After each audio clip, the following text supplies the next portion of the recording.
Ladies and gentlemen, welcome to Primetime MMA Fight Night 12. In the main event, we have EK Bangbang versus Savana. That one's going to be contested at welterweight, that 170 division, getting some action tonight. In the co-main event, EK DirrtyDave versus EZ Nuke. That one's going to be up at 205. One punch can change the complexion of fights at that division. Joining me in the booth today is, of course, the boss man himself, Cyrez. How we doing? I'm doing good, brother. I'm doing good. Loving the energy as always. Been pleasure to have you in the commentary booth, brother. We have an absolutely stacked night of fights as always up ahead of us. Going to be having Killer Jake up against Tranquilla, like you said. Main event, co-main event, also set with killers.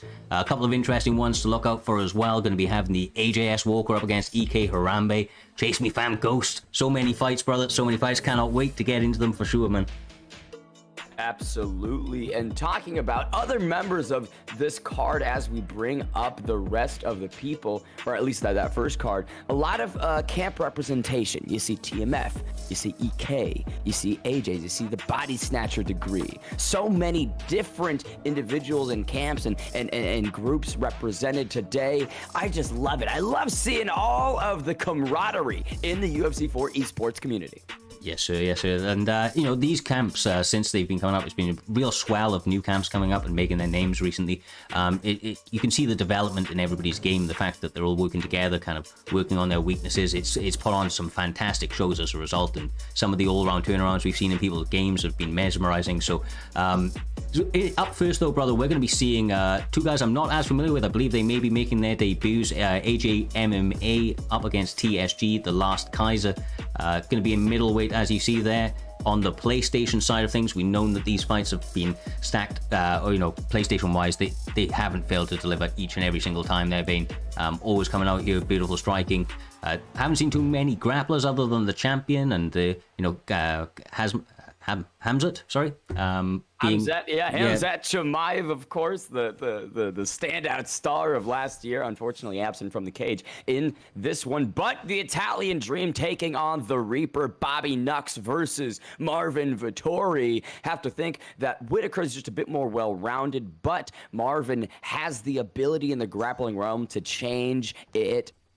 Touch your gloves to get things started. Yeah, for sure. I mean, the one thing to keep in mind as well, though, Robert Whitaker, no slouch in the grappling. Believe he wrestled for the Olympic team, or so they said. So yeah, he's not too bad either in his wrestling. He's got, like you say, very, very clean hands. You see it on display already, man. Slip hook. Oh. Trying to pull up my cheat sheet over here. Great takedown, level change from Vettori. Gets Whitaker onto the mat. You can see that already a minute into this fight, the stamina on both sides has been a little bit tested. Good ground and pound right there. Yeah, doing nicely. Just staying calm and composed. Postured down now, looking to slice over to the half guard. The more he can stabilize out in these positions, the more success he's going to have. Such a large amount of time on the clock there, Bane. Really has options for anything ground and pound submissions, all at play so far. Absolutely. You know, Vettori has 93 ground striking, 94 top control. Whitaker, 90 bottom control. So a little bit of a edge going to the Italian, as you can already see. But at the end of the day, the attributes do not necessarily matter. It truly comes down to the player that is utilizing them. And Kaiser, just a dominant performance right here on the ground. Great denial right there. Yeah, he's showing brilliant grappling chops. I mean, his choice in when to transition. So far, he's been able to catch his opponent a few times mid-transition. Now, great ground and pound. Oh, big posture up from this position. Most aggressive strikes of the fight have been landed, courtesy of the Italian Dream. Bobby Nux having a nightmare so far. Yeah, this is not where he wants to be on bottom. It takes away, obviously, all of that beautiful striking. We were talking about the speed and power advantages he may have had on the feet. I mean, this is a great starting for the TheLastKaiser, though, man. This is the way that you want to make your debut. Very, very dominant, calm, composed, not looking to make too many mistakes, if any at all. But that's a great stand-up for Whitaker. This is what Whitaker needs. Here he is pushing forward. TheLastKaiser now on the back foot. Exactly what you want to see, brother. He knew he was down the round after all of that bottom time he spent, but just getting active with it on the feet and making it work. Good clinch work by Vettori. You can see AJ Mma has a lot of urgency in the strikes, knows that he has his work cut out for him. A lot of ground left to cover, but he's pushing forward, trying to make the most of it. Just under 60 seconds remain. Can Kaiser remain dominant in this first round and get it on the judges' scorecard? If we go to the second, AJ Mma looking to erase the lead. Great level change right there. Kaiser back in control. Yeah, and once again, great positioning for him. Found that his opponent was coming on him very, very strong there. Started landing some good shots, at least on the block. Gets him down, but now the back-sitting take. Not a lot of time to get a submission or anything. Going to be more of a thing for the judges, but, I mean, that's got to at least go into the mental side of your opponent, right? You just got reversed at the end of the round. Completely. And with the submission attempt, it's downloading data. You could see AJ Mma just wanted to see what the reactions of Kaiser would be, maybe in that scenario. And as you mentioned, beautiful slip hook right there, clips the chin of Vettori. The Italian Dream did get touched up, but largely Kaiser's round. Have to think so much of that control time would negate the significance of any of Whitaker's striking. The Reaper in this second set of 5 minutes needs to kick things into a different gear, Cyrus. Completely agree with you there, my man. He had a really good start to the round. I don't know if that's enough to outweigh the total amount of grappling that was done, though, because there was some good ground and pound done from Vittoria also when he was in those top control positions. He's starting out good here, though, is Whittaker. Couple of shots and a takedown of his own, Bane. The Reaper, level changing, had a bit of a touch, boom, doubled up on the jab, then with the right hand, slips under Vittori's return strike. But now you can see here the Italian Dream, Kaiser, reversing the position. Yeah, he not wasting any time on bottom, got those active hits, staying in the scrambled positions, able to now find himself in this clinch, pushing his opponent up against the cage, raining in some shots, and I mean, so far, Whittaker not able to get the separation. Some nice takedown defense, but in a world of pain. Lots and lots of damage being put his way from Vittori so far. World of pain, little gain for the Reaper, but you can see here making the most of this stand-up striking opportunity. Chin of Vittori has been touched up, but as you mentioned, the ground and pound is an accumulative type of thing. The chin of Bobby Nux, who knows where it's at. 3 minutes remain in this second round. And Robert Whittaker's been clipped. Yeah, his head health is low and he's still swinging. It may only just take one clean shot to sit him down on his ass. He needs to be a little careful as he marches forward now. Kaiser seems in full control of this fight thus far, Bane. As you mentioned, AJ Mma, as he's hurt, still in the pocket, standing and banging. Have to respect it. Great fight to start things off for Fight Night 12. Now clinch opportunity for the Reaper. Kaiser's down. He sits in, brother. He's not out of the woods yet. He survives for now. Now the hip toss. High amplitude takedown. Good positioning for Whittaker. Lots and lots of time to work as well, Bane. Wow, talk about a big reversal of momentum. That knockdown potentially could seal this round for AJ Mma. Now he's posture up now for the Reaper. We'll have to see what he's able to do if he's able to stabilize this position. We saw that Kaiser was able to get his back last time out with relative ease. So even though he got a lot of success on the feet, I'm actually still fairly surprised to see him stay down here. Only a minute left to work, Bane. Raining some ground and pound. Has to mind all of his P's and Q's, though. Kaiser is shown to be dangerous in these positions. Kaiser definitely, with the reversals and the transitions that he has, what he displayed in that opening round, have to be wary of it. As some would say, mind your P's and Q's, Cyrus. Yes, sir, brother. Yes, sir. He's doing a good job so far, I'd say, defensively, Vittori is, but Whittaker's now working the body, staying educated with it. All goes money in the bank there. Trying to attack that body, get the stamina load nice and early going into the third round.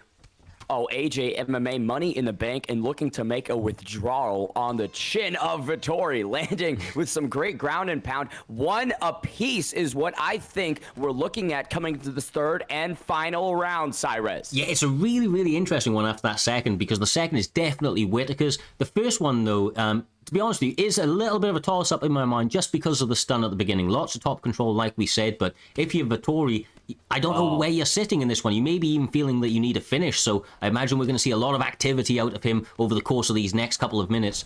Nice takedown. That was a beautiful takedown. You could see Bobby Knuckles wanted that cross. Vittori slips, level changes, goes for the hips, and now he's in control. This is what Kaiser needs if he wants to get his hand raised tonight. And lots of lovely little, kind of bunny shots, if you will, just to work up the GA, getting the postured positions, trying to get ground and pound off opportunities when he can. Robert Whittaker's doing a good job of defending himself so far, but that was a beautiful slice over into top mount. Dangerous. And with the denial, this is bad for AJ. Heavy shots are raining down. Good head movement, survives a little bit longer, but AJ Mma in a world of pain does a good job of recovering half guard, but Vittori just raining it down, brother.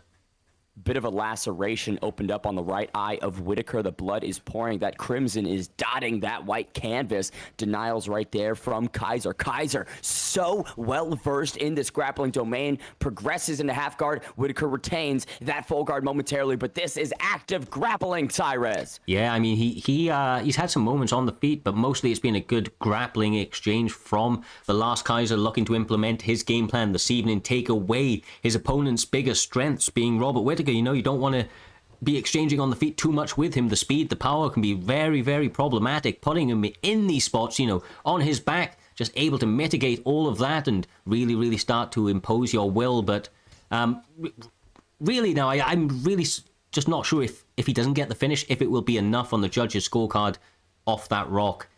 Be interested to see the runs. You did mention, right, the maybe confusion of where that judging would be in those opening 5 minutes, but AJ Mma right now in a world of domination, not having any success. He needs to get back to the feet and have some significance on the stand-up because it is a close first round. Who knows who the judges are going to give it to? Everybody is aware that within UFC 4, the judging is not something to be relied upon. This is dire for AJ Mma. Big top mount for Kaiser, posturing up, landing. Yeah, this is what he wants. Still a minute on the clock. Lots of ground and pound opportunities. Going to have to wait for another big moment to explode. But the denials are massive, Bane, especially at this late stage. Kaiser, so good at the grappling. You can see it's a difference in skills. AJ Mma has the edge when it gets up to the feet, but he hasn't been there. Now, big back take for AJ. 30 seconds remain. Can he get back to the feet? Yes, he does. It's time for AJ Mma to come alive. Gets clinched up. He's going to separate. Now he's going to let go with those hands. He catches him. Absolute dynamite. Big level change, though, late in the round to secure it. Who knows who the judges are going to give this one to? Kaiser, obviously, very successful with the grappling in this fight. And you can see here in the highlights, it's represented. That's it. It's Kaiser. It is. It is. Even with the rocks, he manages to secure that ground and pound, the top control. All adds up and secures a nice win for him. I mean, it was a back and forth fight, to be straight up with you, but the moments he had on the ground were all him, and yeah, no, that was great work by him. AJ Mma, of course, when he had the opportunities, was landing with lethal intentions, did stun Kaiser several times in this fight, got that knockdown in the second round, but just not able to string it together more consistently. The one who was more efficient was Kaiser with the takedowns, the grappling, all the good things that you like to see. Mixed martial arts, baby, it's mixed up. Moving onwards and upwards, though, over at the Xbox side, we've got Showtime Satch versus the EK member, EK Jakey.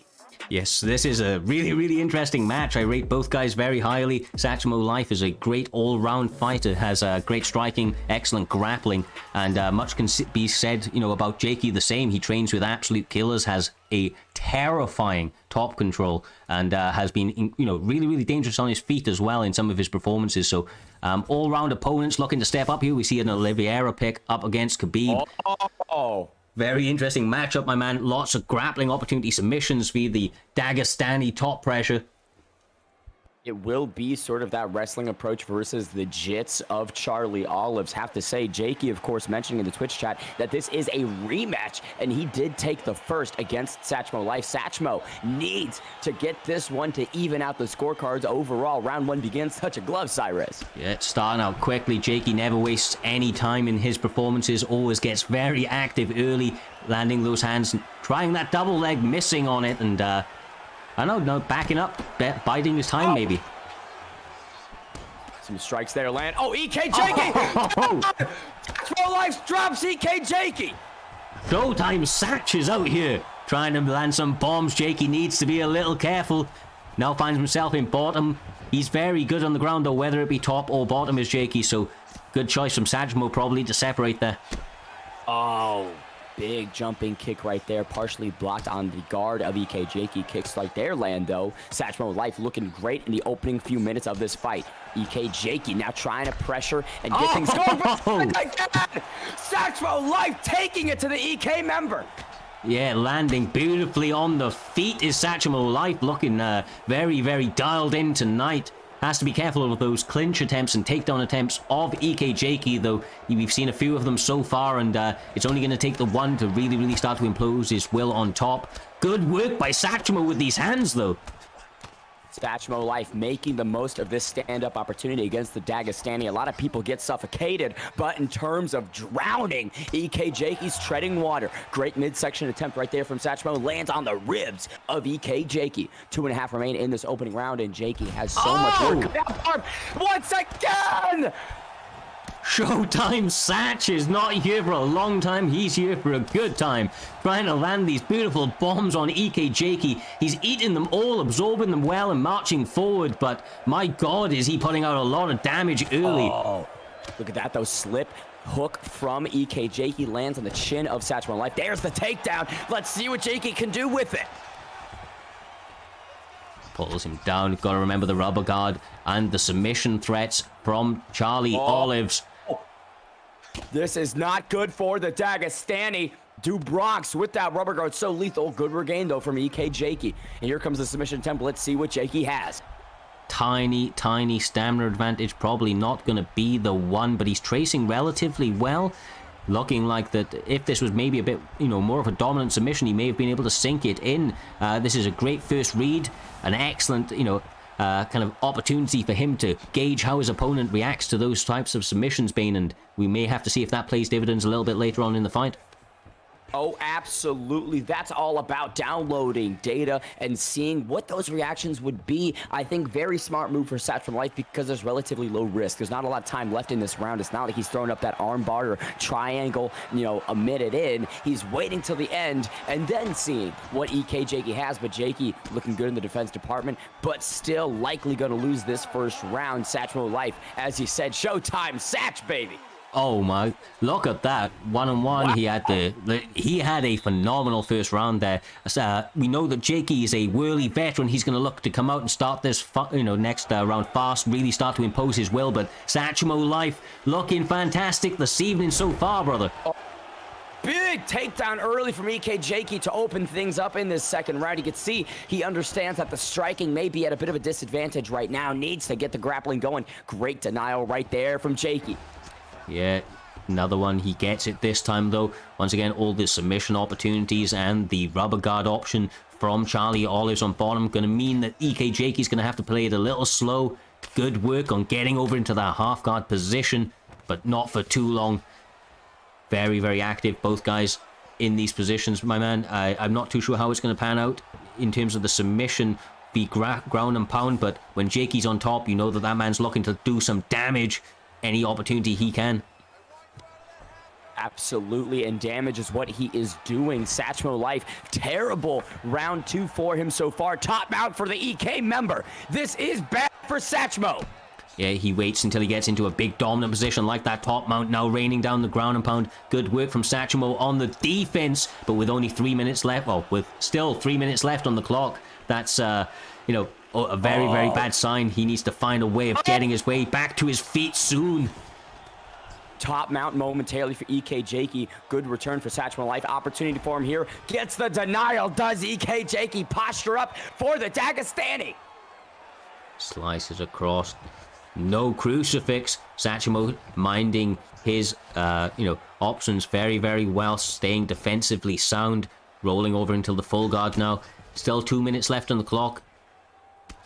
Satch Mo Life really needs to get back to the feet. Not a ton of urgency to try to return to the stand-up realm. Would have anticipated him being a little bit more active with these transitions and trying to reverse the position or get out of it. But Jakey clearly dominant with the control, Cyrus. Yeah, he's really, really, kind of making this a claustrophobic kind of space for Satch Mo in this second round, and I can understand why.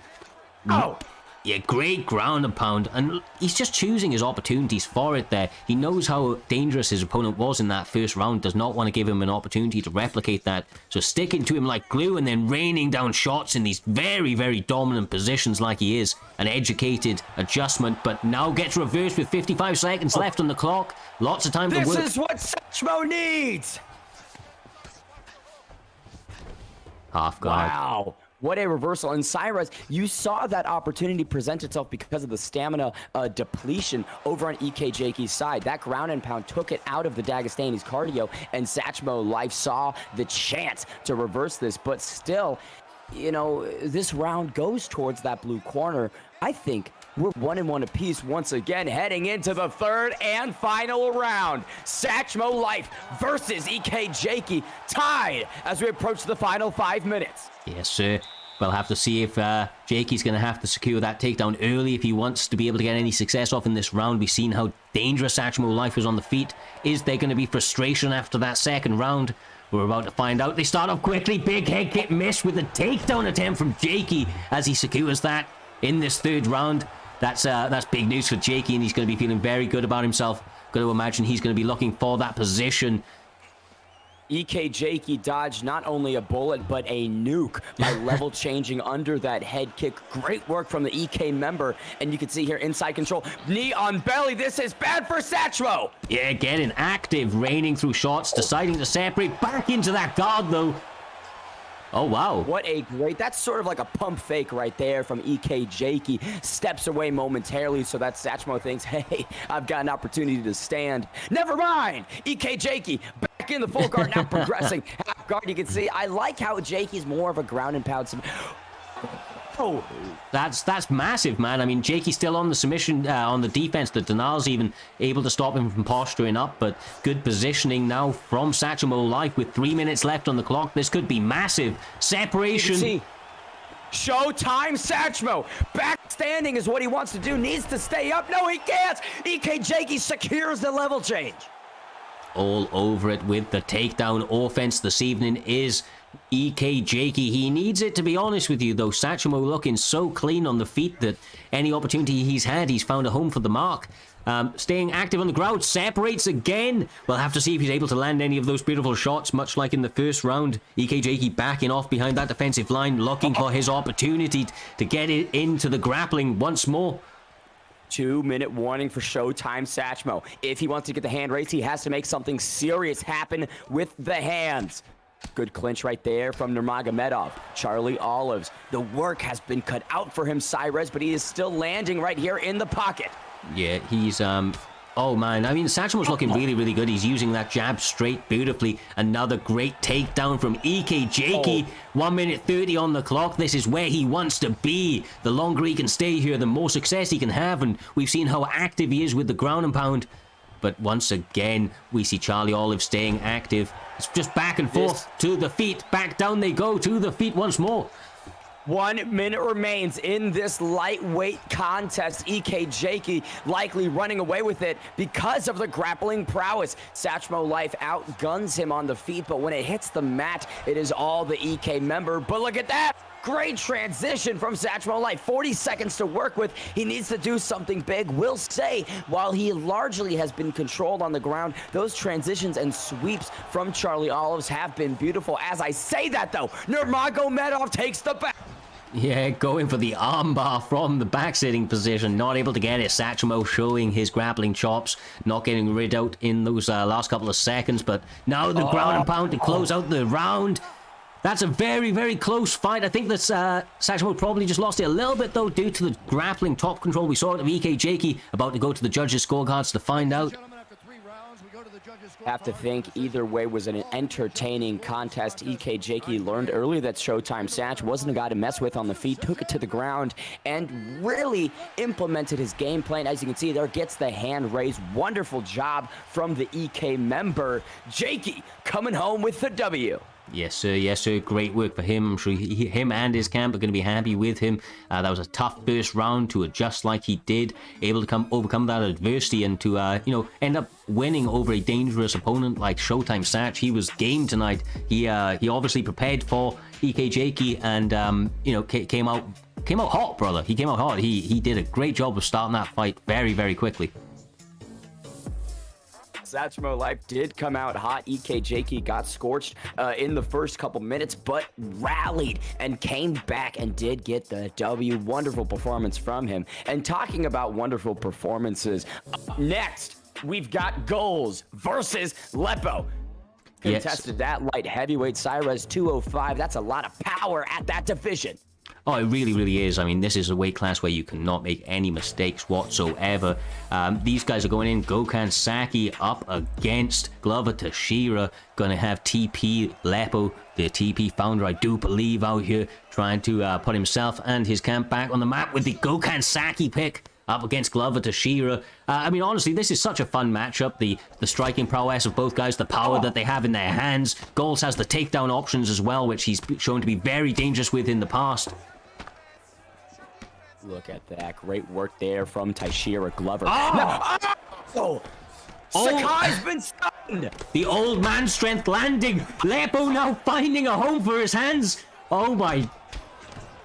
Gokhan Sakai, such a talented kickboxer, has been able to rally before. But look at that! Teixeira finds the chin once again. Loving some of the combinations so that we're seeing out of Lepo in the early going, but he's been caught with some big counter shots and really needs to keep his hands high. Glover Teixeira does not, you know, take any prisoners, my man. He's looking to take your head off, but so is Saki. Look at that combo. Lepo really pressuring early here, pushing goals back across that black line, staying in front of him like a wet blanket. Great cross right there, touches the chin of the old man Glover. Nice knees in the clinch now. The takedown, he gets the trip. Not going to go for the actual jump on him. Lepo straight back to his feet. He knows that his best options are going to be in the striking. Look at that combination. I love it. He's done it a few times. The lead hook into the lead body hook into the... It's just beautiful, man. It's beautiful. He's been working on that quite clearly. And the take... Defense! Wow! I have never seen that animation. It's one that's just perfectly timed. He hits the turn on. I love to see it, bro. You used to be able to do it on command, but now it's just a perfectly timed one. Great work from Lepo, but he's eating a lot of, you know, short and dirty shots in the clinch right there. Nice hip toss from Goals, and this man has a very, very good top control, so Lepo gonna have to mind all of his P's and Q's, especially with the grappling deficit he's gonna have with the Gokhan Saki pick being on bottom. Belly from Teixeira, 4.5 stars overall when it hits the mat. That grappling is impressive, but Goals there, blowing the cardio, trying to land that ground and pound. Sakai now with an opportunity to get back up, regains the full guard. Let's see what he does with it. I mean, this is where, you know, Glover Teixeira does some of his most dangerous work as well. The power really does translate. The old man strength starts to power through the block. He decides to separate, which is an interesting one, but straight back into the clinch. Not going to work on somebody like Lepo. He has the grappling chops too and has all of his, you know... Thunderous kick right there to the liver of Glover Teixeira. Stunned is Goals momentarily. Here comes Lepo. Gokhan Sakai has so much power, but look at that. So does Glover. Two absolutely savage killers throwing bombs at each other. Start to finish, every shot is looking to put their opponent's lights out. Now we have TP Lepo trying to technically pressure his opponent. Has to be careful of that chin though, because Goals continues to find the mark with counter shots. Beautiful lead hand work. As you mentioned, those combinations off of that left have been beautiful from that Sakai pick. But Glover Teixeira landing some fight-ending bombs potentially in those first 5. Have to think, as you mentioned, Glover Teixeira, a very deceptive fighter. He's elderly, but he's still there, still cognizant of what he needs to do to get the finish. You see that in Thiago Santos' fight. Santos knocks Glover down, hits him with big shots, but Glover stays in there and finds the finish when he needs to, but against the guy. This is terrible for him. He now gets his back taken and down, but my God, what a way to start that round. Great transition there, though, from Glover, but still in a bad place. Lepo, good on the ground, but Teixeira denies that one. Doing a good job of just working calmly now. He's probably going to look for the separation, but anytime these guys are on the feet, Bane, it's just incredible action. Honestly, you can't blink. You know that one of them's going to land some sort of clipping shot, you know, at a moment's notice. Great fakes right there from Lepo. Gets the sweep right into half guard. Beautiful work from him. Sakai, not really known, of course, for the grappling prowess, but Lepo clearly trained on the mat. Now we're back to the feet. 3 minutes with which to work in this second round. Leg kick lands for Sakai. All lead hand. He's been working on those combos. You can tell. My God, it's been beautiful. Hits it again. Oh man, shovels the head kick in. Now landing the brutal... Here comes Teixeira, knocks down Sakai. Lepo in a world of trouble. He survives again, my man. The great defense from Lepo on display, but my God, his goal's pushing for that finish. This is absolutely beautiful work. Lepo trying to survive. Taishira having a wonderful second round. This set of 5 minutes have gone towards old man Glover. Yes, sir. Yes, sir. And I mean, Glover's a whirly veteran, you know, as a pick. And obviously, with the man controlling him himself, he's going to be doing very... I mean, look at the defense there. Goals is such a dangerous all-around opponent. He's not going to be a slouch anywhere. He's landed good work. Lepo's doing a good job of staying calm, but... even though it's the fighter controlling it, there are certain stats that really go against you, and having somebody like Saki, there's just such a deficit in the grappling realm when they hit the mat that, you know, his best shot is definitely on the feet, landing those beautiful combinations he was a little bit earlier on there, Bane. Half guard right there from Sakai, denies, gets into top mount. This is great for Sakai. As we mentioned, right, statistically, the deficit is there, but in terms of player ability, No, once again, only 30 seconds left on the clock, but the ground and pound is so brutal from Glover. Look at they're stacking up already. Great work from him. The left hand, look at his, he's throwing strikes with only the left hand. Yeah, he saw the combinations Lepo was throwing with the left hand when he was standing, and he said, I've got some of those on the ground for you too, brother. Man, what a great fight so far through the first 10 minutes. 24 strikes in that second round for Sakai, 18 to Taishira, but one knockdown apiece and one stun over on Glover's side. It is curious who is leading as we approach the third and final round. Yes, sir. Yes, sir. And like you say, going into this third round, looks like Lepo may be 2 down on the judges' scorecard, although it has been a very closely contested bout where both guys have landed big damage on each other. Excellent. Look at that educated play from Goals. He gets the clinch, turns him up against the cage, tries to get the takedown. Just excellent octagon control and cage awareness. The takedown defense. What the hell? We're just going to pretend that didn't happen. He's back on his feet. He didn't slip on a banana. Nothing like that, no. Pushing forward, he's been pressuring so much this entire fight, but not really... Lepo with a beautiful combination. That's it! Goals is unconscious. Glover Taishira, eyes are in the back of his head. Lepo finds the finish in the third. Sleeps him with it. The combinations were beautiful from Lepo all night, my man. Finds a home for them there and closes out the show. He's going to be feeling very, very happy with himself after a very difficult back and forth fight. Look at that, beautiful. Oh, doubles up, left hook into the cross. Glover Taishira doesn't know where he is. Absolutely cracks the chin of the elderly gentleman and sends him to sleep. Good night, Glover. Well, goddamn, beautiful. Great work. Yeah, no, that was absolutely beautiful. What a fun fight that was. Absolutely non-stop action, start to finish from both guys. They should be both feeling very, very proud, putting on an excellent show, taking us into this event, my man. Non-stop action, start to finish on the entire card, but my God, that was a particularly action-packed bout right there.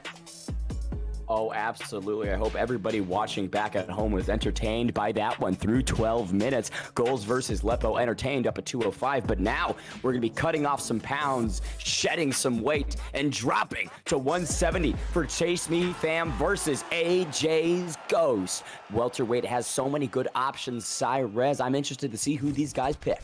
Thompson, Edwards are the picks. I think they're beautifully well-choiced picks from both guys. AJS Ghost comes from a very, very dangerous camp of all-around strikers. They have great grapplers as well, but striking really, they do excel at. Obviously up against ChasmeFam, which to be honest with you is one of the more well-rounded opponents that you're going to come across. He does great at really making it a dirty fight, mixing in the striking and the takedowns. I think Leon Edwards a beautiful pick for that. AJS Ghost going to be working that distance, Bane, trying to land those rangy shots. That speed of Wonderboy may be a little bit of a determining factor in the striking realm of this one. Stephen Thompson, typically right that distance fighter in real life, but in UFC 4, I see so many people standing and trading in the pocket with Wonderboy to great success. AJ's Ghost pushing forward and giving ChasmeFam so many different things to think about early. 1 minute in, and AJ is right here announcing himself. Yeah, he really is. He's having good success, but I would say that ChasmeFam seems composed. He doesn't seem bothered by it now. No major damage is being landed, and there seems to be a little bit of an advantage starting to tip in terms of the stamina. So as long as he can stay defensively sound, mitigate some of that damage, and secure takedowns like that, ChasmeFam's now in his main domain, able to work that ground and pound from the side control position. Not great for Thompson with 3 minutes 15 on the clock. This is bad for Ghost when you look at the statistics. 3-star overall grappling for Wonderboy Thompson. 87 bottom control, really not helping him once it hits the mat. But Leon Rocky Edwards, 4 stars overall. And as you mentioned, this is where ChasmeFam wants to be. Very dominant once the fight goes to the ground, and that's already palpable. 240 to work with, and this is a tough task for AJ's Ghost to get back to the feet. Denies right there. Yeah, you can see a little bit of frustration maybe starting to sit in for Thompson as well, as he's starting to get very active on bottom, feinting a lot, going for big get-ups, and it looks like ChasmeFam is dialed in this evening all over those sorts of transitions, not going to allow you to get up without a fight. Nice denial from Thompson there, though, as he uses it to regain half guard, and now getting himself back up against the cage. This is what Ghost needs. Striking is obviously where Wonderboy is at his best, and now he has an opportunity. Big leg kick right there, lands on the lead leg of Edwards. 1-2 also lands. Nice work going to the body with it as well, and those are vital. The work he was doing on the ground, the stamina drains that he was getting, now those body chops, all going to play his favor. And nice head kick by Wonderboy, though. He ate that one clean. No questions about that question mark. Kick shin to chin, axe, and ChasmeFam eats that one, though. Leon Rocky Edwards does have some pretty good health stats. 4.5 stars overall. 92 chin, I believe. So not the best, but Wonderboy Thompson also equipped with a 92 chin. Each guy evened out when it comes to the durability department. Very comparable. I think that, you know, like you say, Leon Edwards maybe having a slight advantage in the overall health statistics. But, I mean, right now we're seeing some beautiful footwork from both guys. Just playing a little bit more of a matador role is ChasmeFam, I feel, kind of backing off, looking to get those side steps. Obviously, we're getting the blitzes from Wonderboy, but again, eaten up by the body shots. Talk about beautiful midsection work from Leon Rocky Edwards to conclude that round. Really marauding that midsection. Yeah, that's great round overall, but you can see ChasmeFam pulling away a little bit with it in terms of the statistics, and at least in terms of my end, how I was judging that one. Touch of gloves to start us out for the second one, instantly going back to that bodywork. I think that, I don't know if you'd agree, Bane, but we would like to see a little bit more, you know, range management from AJS Ghost in these positions. He has the speed and the range. Maybe using that to his advantage would start to play some dividends over the next 10 minutes.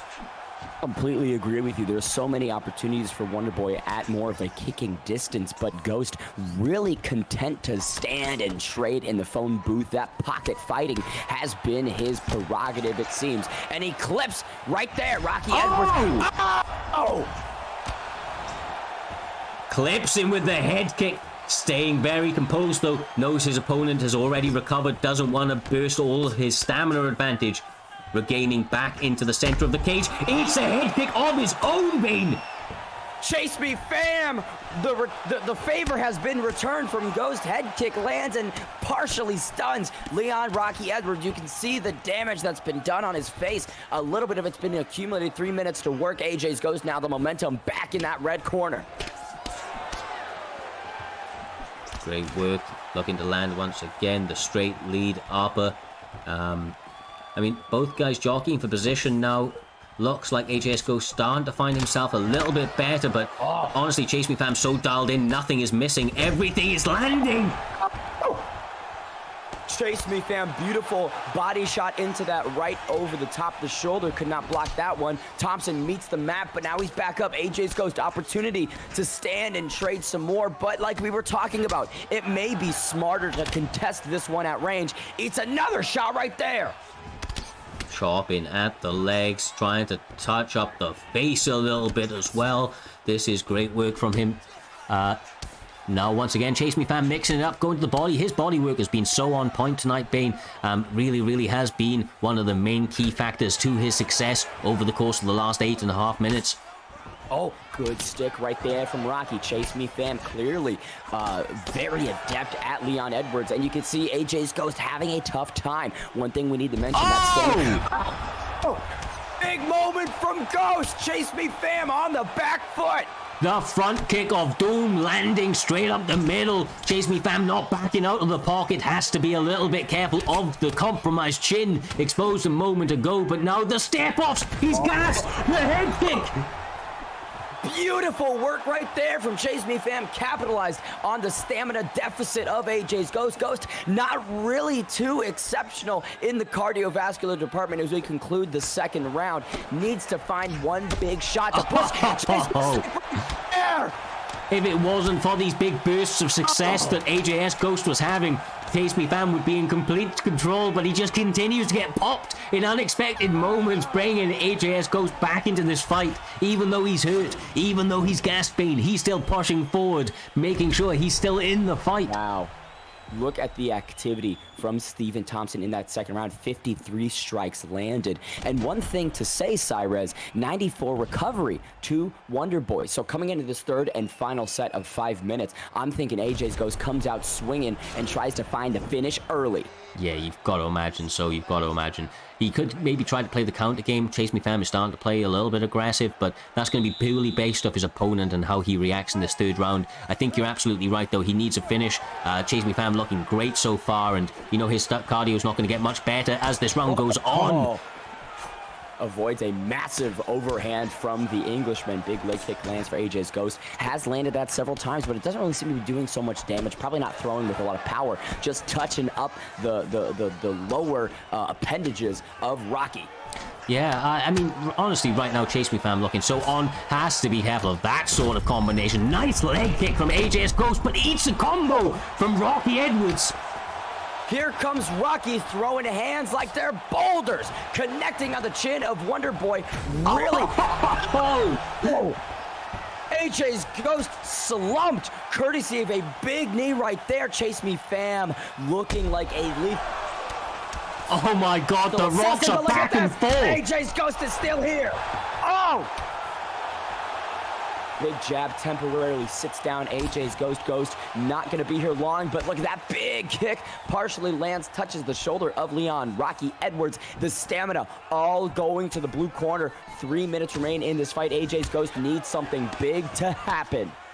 He really does, and his stamina is so hurt right now, and it looks like ChasmeFam's in such control. I've said that time and time again, though, and he continues to get clipped by some of these very subtle and tricky techniques that Ghost is using. The stutter steps off the center line, looking for those big counters. Look at the range that these two gentlemen are playing at late in this fight, standing right in front of each other, trying to say, I'm not going to back up. I'm going to be here and take you out. Great teep from Rocky right there. Doing a great job. Head kick for the finish! Oh my gosh! Wonder Boy Thompson is unconscious in the octagon. Leon Rocky Edwards finishes. AJ's Ghost. ChasmeFam gets the hand raised in a big way, Cyrez.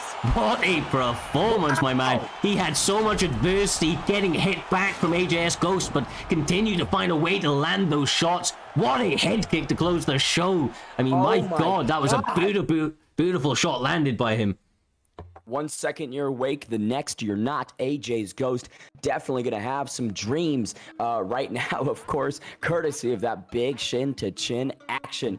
And now, moving onwards and upwards, we have another AJ's member. AJ's Rasputin versus the body-snatching degree in BSD Broomstick. Yes, sir. I mean, both of these guys, veterans now. They've been around for quite a long time. Rasputin has had his big downs and big ups in the promotion. Always finds a way to just go back, recoup, and comes back out with a completely revolutionized game. And especially since joining AJS, he's been looking really clean, Bane. I'm interested to see how he stacks up this evening against an ever dangerous BSD Broomstick. Had the pleasure of sparring against this man recently. He's an incredible fighter all around, really good at taking instructions, his corner, and so on. Have an easy time with that man for sure.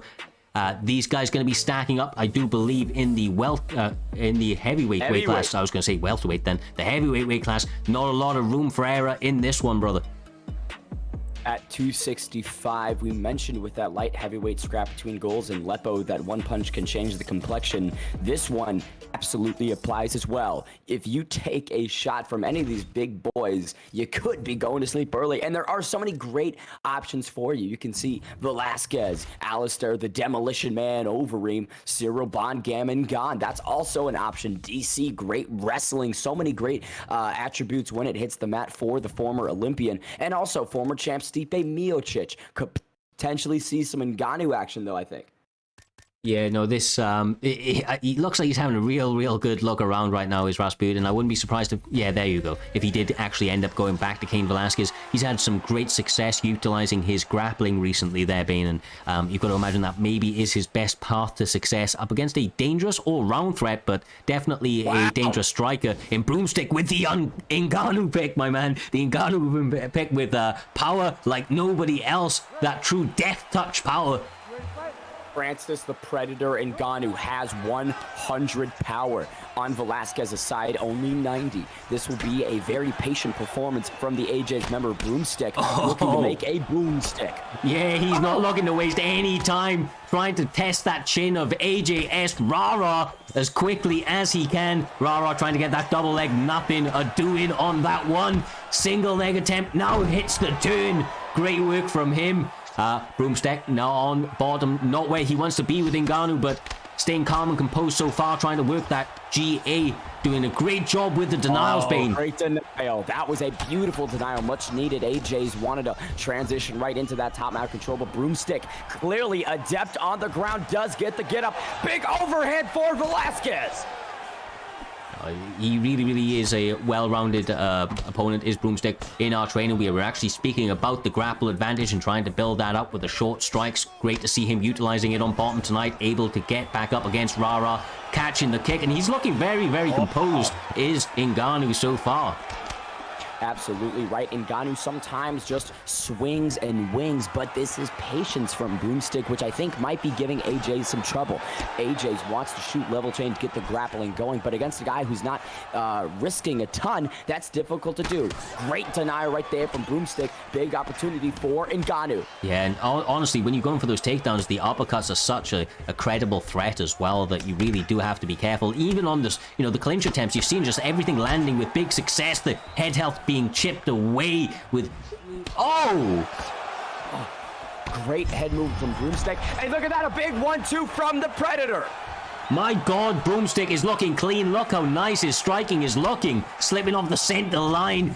Getting that takedown defense on point. Once again, stopping the turn. That's got to be demoralizing for Rara. None of the takedowns going his way. These power shots all landing for Broomstick over the course of the last 3.5 minutes. I have to say, the strikes look nice, but there's nothing nice about them. Those are mean and lean combinations coming from Francis the Predator Ngannou. Broomstick now pressuring so heavily. Velasquez on the cage, trying to make something happen, circling out, but he can't do so. The current champion is announcing his will. AJ's trying to get something going, lands a big left hook right there. Yeah, the combinations are so clean right now. Looks like Rara's starting to get some of his own nice double leg bail into the back take, not able to secure anything, and once again eating some damage, even though he's having some moments of success. The overall... the head kick, that's what he needed, Bane. Beautiful head kick from Rasputin, but gets one his own. One of his own. Velasquez crumpled. Here comes Ngannou. That's it.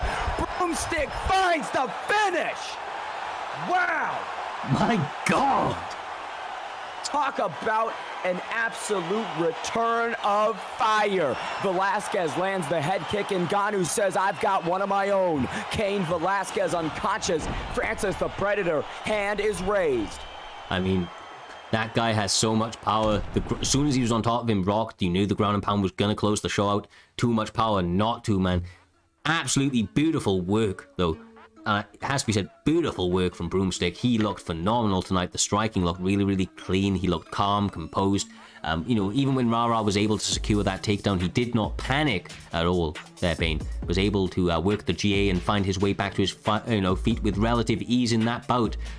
Great performance from him. We've said it before, we know that Rara goes back to the lab each and every time, comes back looking better than ever, so he's already made a little bit of a call out saying that he's going to come back a new and developed man next time out, but tonight is the night of BSD Broomstick with a beautiful performance with Francis Ngannou.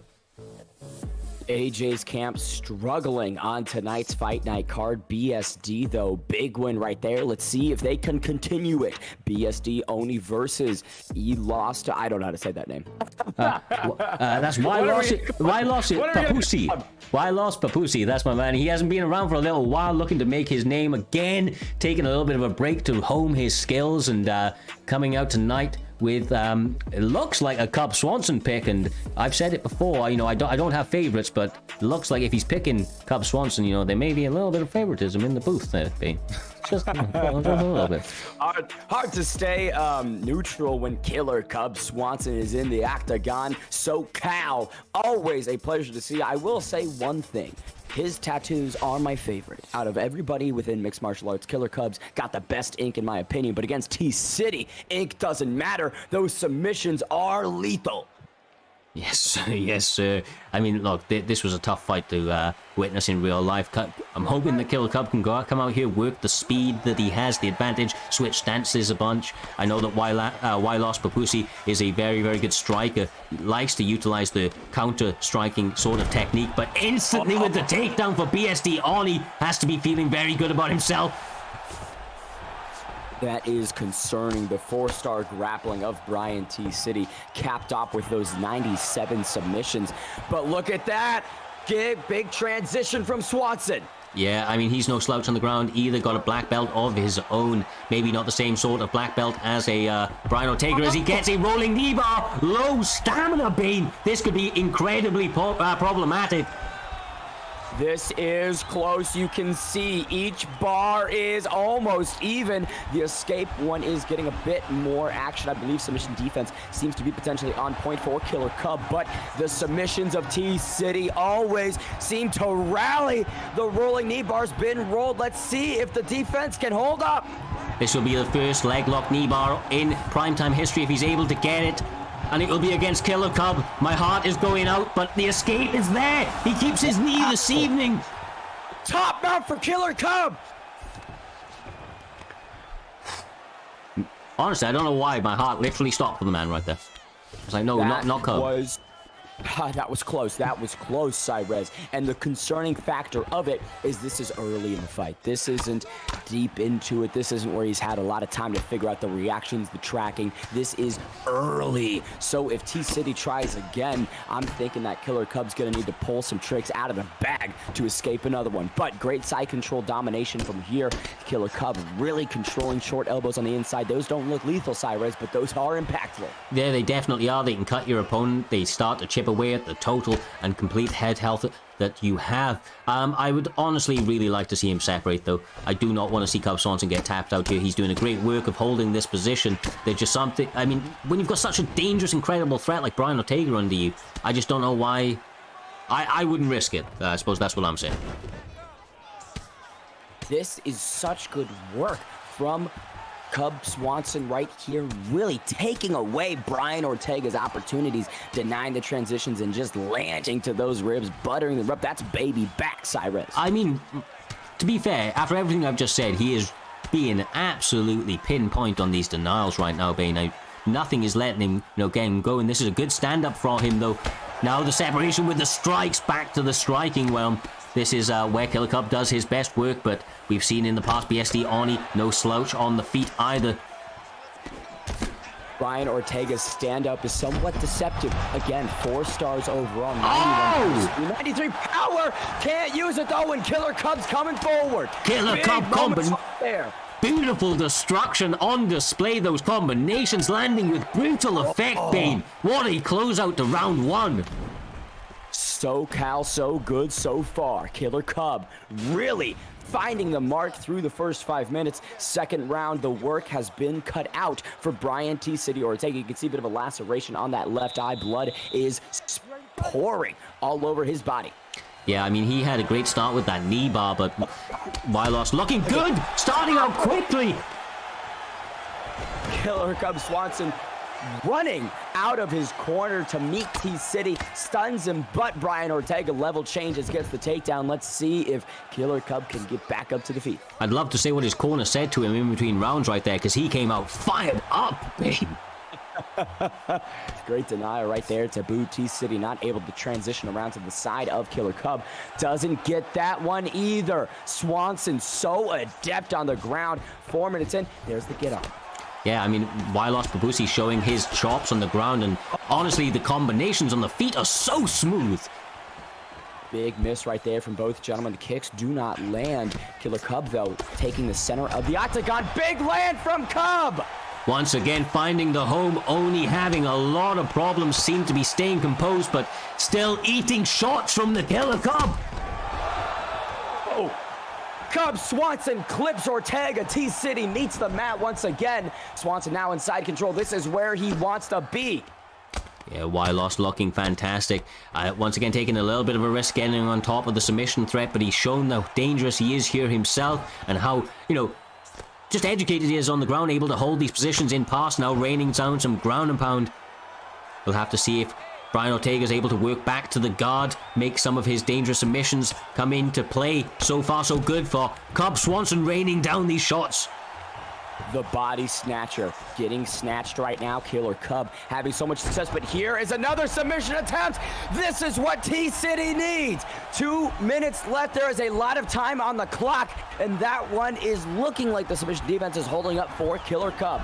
Yeah, it really, really is. Looks like he's going to get out of it. The defender's going to strike as well. That's going to help. Just the one punch helps him stack it up. Looks like he's going to be able to get his leg loose. Going to find himself in a dominant position as well. Back into the top mount, Bane. Bad news for T-City with the denial again for Wylos. And here's a submission attempt from Killer Cub. Never mind transitioning into that side control position. Half guard regained for Ortega. 1 minute with to work. And you have to think, Cyrez, you're choosing Ortega because you want to grapple, because you want to go for that submission stoppage, but you're not having any success through the first 10 minutes. What are the adjustments that you need to make? Quite honestly, I mean, at this stage now, he's, you know, being out-grappled on bottom. He's not having enough urgency, in my opinion, to get back to the full guard, but that was a lovely denial. I honestly think that he should, you know, continue down this route. Just needs a little bit more urgency, in my opinion, when he finds himself on bottom. Top, obviously going to stay calm and composed. There's still lots of time to work and to offer up a submission. We saw how dangerous he was should he get a stamina advantage, Bane. So looking for a perfect denial. Maybe the key. Sweep right there to conclude things in this second round. Third and final round upon us. T-City likely needs a stoppage. Killer Cub Swanson living up to the name tonight. Yeah, beautiful destruction has been on display from that man. He's been landing some beautiful shots on the feet, showing his grappling chops. Just look at that combo to close out that round. I mean, all and the play all for. about timing. All about timing. That was when T-City trying to throw a big kick. And once again, here comes Killer Cub. Great denial right there to start things off in this third and final round. Yeah, he's trying to take the space away from the guy who's going to be shooting in on his leg so he can see the shots coming a little bit easier. Trying to fire out those counter shots. Switching stances now. You love to see it. Still getting active from both stances. Not allowing it to impact him at all. Comfortable in all angles. Working good shots in the clinch, Bane. And just staying calm and composed on the outside while he lands these shots. Oh, absolutely, and you can see he's working that body so effectively in that clinch opportunity, throwing the strikes there, now landing with the kicks. The stamina of T-City is somewhat concerning, does have pretty all-right recovery, so coming out here with a bit more gas in the tank, but Killer Cub looking to take that away. Big doubling up on the jab from SoCal. Yeah, look at the combinations he's landing. He absolutely phenomenal work, but the takedowns there for Brian Ortega.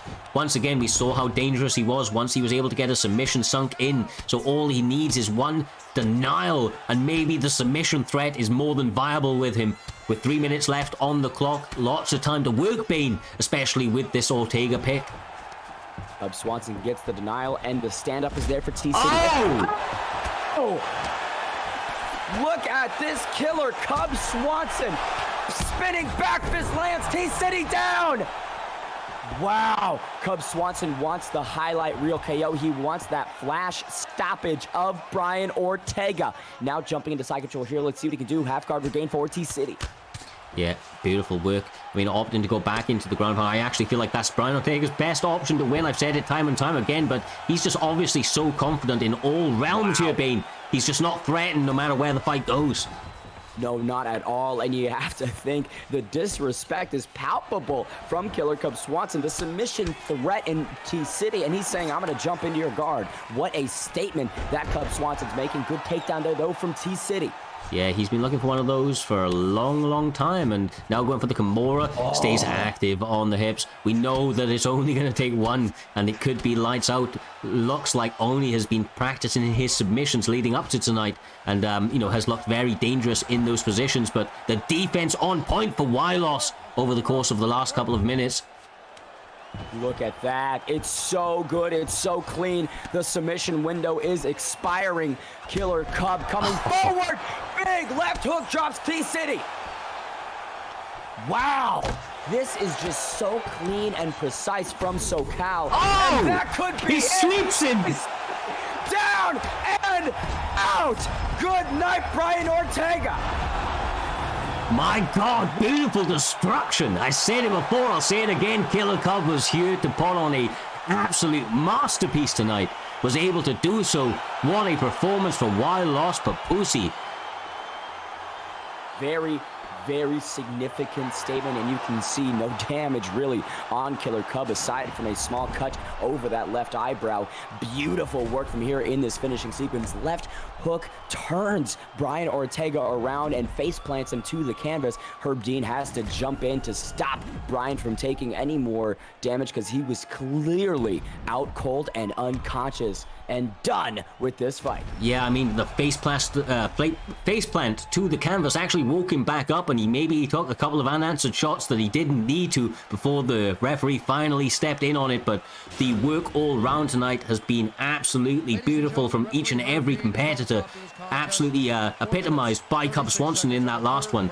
ylostpusasguey, I mean, I'm glad that man's back. If he continues to put on performances like that, he is a man to look out for sure. 100%. And now we come to the featured prelim of Primetime MMA Fight Night 12. Another AJ's member stepping into the octagon against EK Harambe. Let's see if Walker can get it done at 155. Yeah, Walker, I believe he took this fight on relatively short notice, stepping up against the debutant EK Harambe. I've heard lots of good things from Harambe. I've heard he's a very, very good all-round grappler. Obviously trains with some of the best, you know, on the game period. So I'm sure he is a whirly veteran. The AJS boys have shown time and time again that they are all-round well-respected. You know, kind of threats in every regard. I would be interested to see how he's going to approach this one. Got to imagine that coming from such a striking heavy camp, that he's going to be looking to implement that against EK Harambe, which looks to maybe be utilizing a Khabib pick in this one. Khabib the Eagle Nurmagomedov at 155 is a demon. Such control from the former champion. Again, undefeated. Nobody has ever gotten the better of the Dagestani, but let's see if the AJ's incumbent can do it here tonight. Is that Michael Chandler? That is Michael Chandler. It is, sir. Iron Michael in the octagon. Starting out quickly, looks like AJS Walker trying to take the center of the cage all over the first takedown. Needs to circle out and get his back away from that cage. Harambe knows that that's the case. Looks to make sure he keeps his opponent there. Allows him to set up for these grappling exchanges. Instantly looking to take the back and to drag him down. But the defense on point for... No? I thought he was on point. My bad. Momentarily was adept at defending, but Nurmagomedov chaining all of these attempts together and finally gets Iron Mike down to the canvas. Let's see what Chandler has right into this half guard position for Nurmagomedov. Yeah, and it's that sort of mentality that you even hear about Khabib talk about in his interviews. You know, if he doesn't get the first one, it's okay, he'll shoot another and another and another until he gets you down, and then Khabib smash. I mean, the Chandler is an absolute phenomenon, though, an absolute incredible athlete. So he's a great wrestler himself. He needs to stay active in these grappling positions, I do believe. Try to make them into a bit more of a scramble rather than allowing the dominant Khabib to settle in on these positions. The Dagestani has brutal ground and pound when he's able to get those hands going, Bane, as he is already in this first round. Talking about the athleticism of the former Bellator champion, it is only 91 cardio in UFC 4, so as this fight progresses, Nurmagomedov has every advantage in that cardiovascular domain, needs to make something happen quick, is the AJ's member. Yeah, so far he's done a great job of being defensive, but Harambe's getting in some beautiful denials which are going to stack up. Look at that work. Already now the crucifix is going to be there, the Kimura options as he gets another denial off. This is massive for him. Big domination here from the Dagestani. You can see Chandler not having a lot of stamina. This could be bad for Iron Mike. Yeah, you know that these first ones are often just a track, but the stamina's so low that this makes it an incredibly viable threat in this very first submission threat of the evening. Great work. The Eagle taking off with the submission. EK Harambe looking to tap out Iron Mike Chandler. Can he get it done? Will AJ survive this submission? It doesn't look like it. That's it. That's it. He taps. What a performance by Harambe.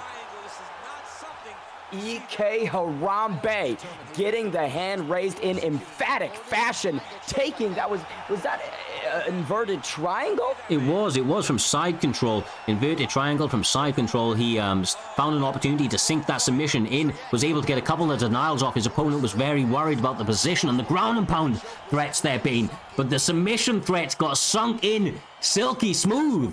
Closes out the fight in the first round, and him and his campmates going to be feeling very, very proud with themselves in that last performance. 100% big win for EK to conclude the prelims of Fight Night 12. Moving on to the main card of the evening. Starting things off similarly. 155, keeping the lightweight going with Magical Cloud versus Tayman 100.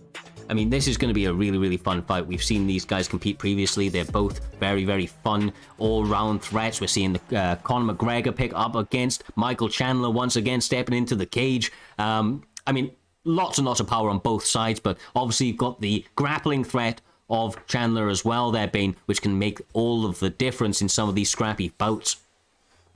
Iron Mike getting a second chance at Primetime Fight Night 12. Let's see if he can be victorious in this one. The notorious Conor McGregor. We all know the stats. I don't need to go through them. So much power in the southpaw. The left hand of death is equipped for the Irishman. Iron Michael coming out, though, trying to pressure early.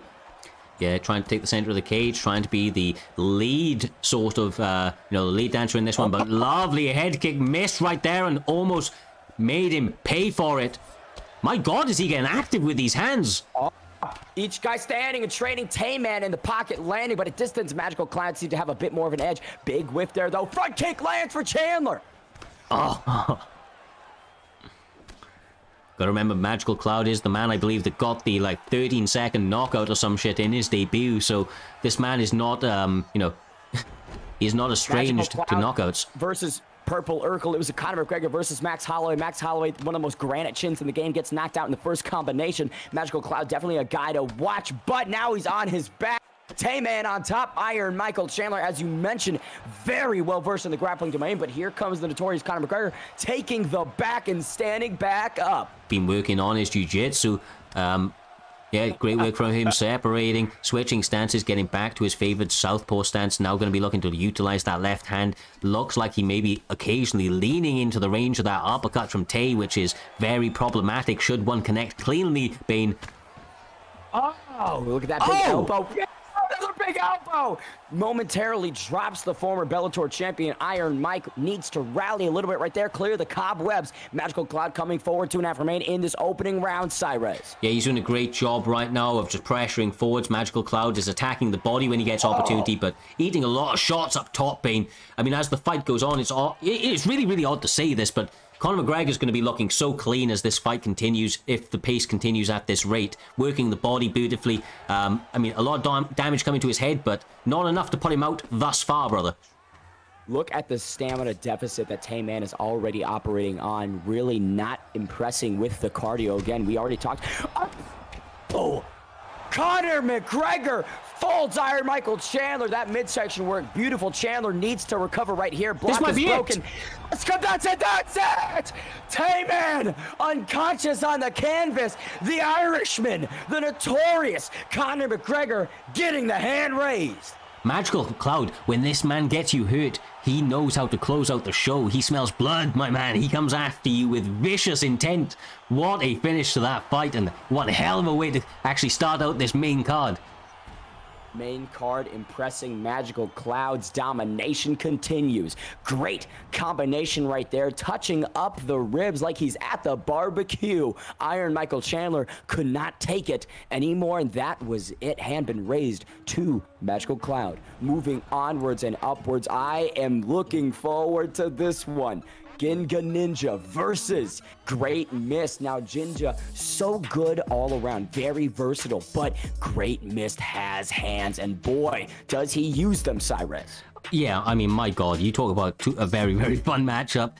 These guys are both very, very entertaining strikers, you know, in their own rights. TMF Ginga, like you said, comes from a great camp, has very, very underrated striking and all-round game, in my opinion. He's a bit of a dark horse in any of the matchups he's had great success at, especially as of recently there, Bane. But as you mentioned, up against the new TP member, Great Mist, formerly the ICB leader, this man has just pressure like you wouldn't believe. He comes at you kind of true Vitor Belfort sort of style, swarms you, looks to cut off that cage, make you feel like you are, you know, fighting in a phone booth rather than a, you know, massive octagon right there. But he cuts it off beautifully and really, really goes to work with those leg kicks and, you know, short shots on the inside, Bane. All of the makings for a very, very action-packed bout in this one for sure, my man. Eddie Alvarez, of course, going to be Mist's pick.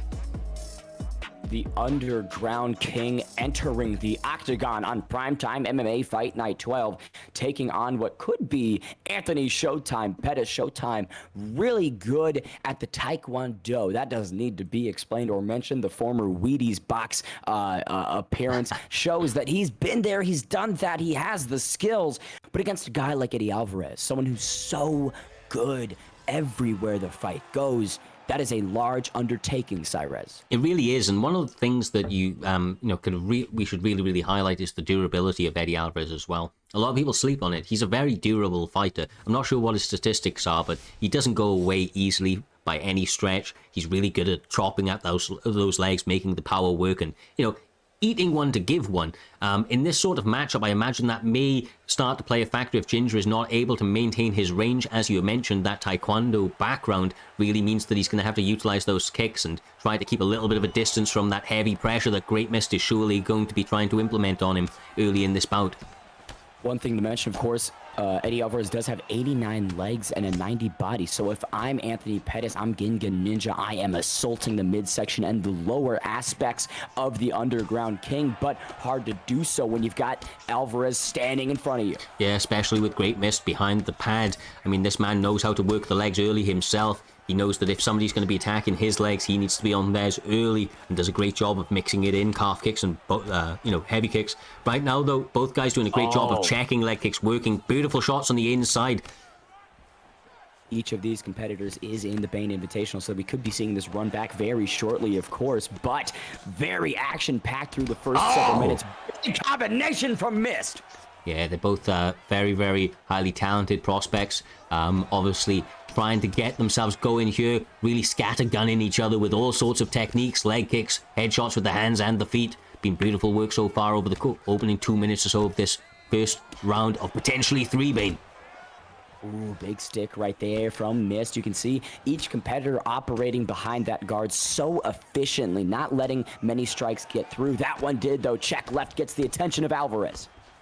Doing a good job. I mean, this is one of the times that we haven't seen, Great Mist go forward as much as he normally does. He's actually, a little bit content to step off. He's not really backpedaling or circling, but he's, happy to kind of let Ginga take the center just a little bit, and maybe that's due to the output that Ginga's putting in his way. He's doing a great job of mixing it all together so far there, Bane, and looks like that's not going to be stopping anytime soon.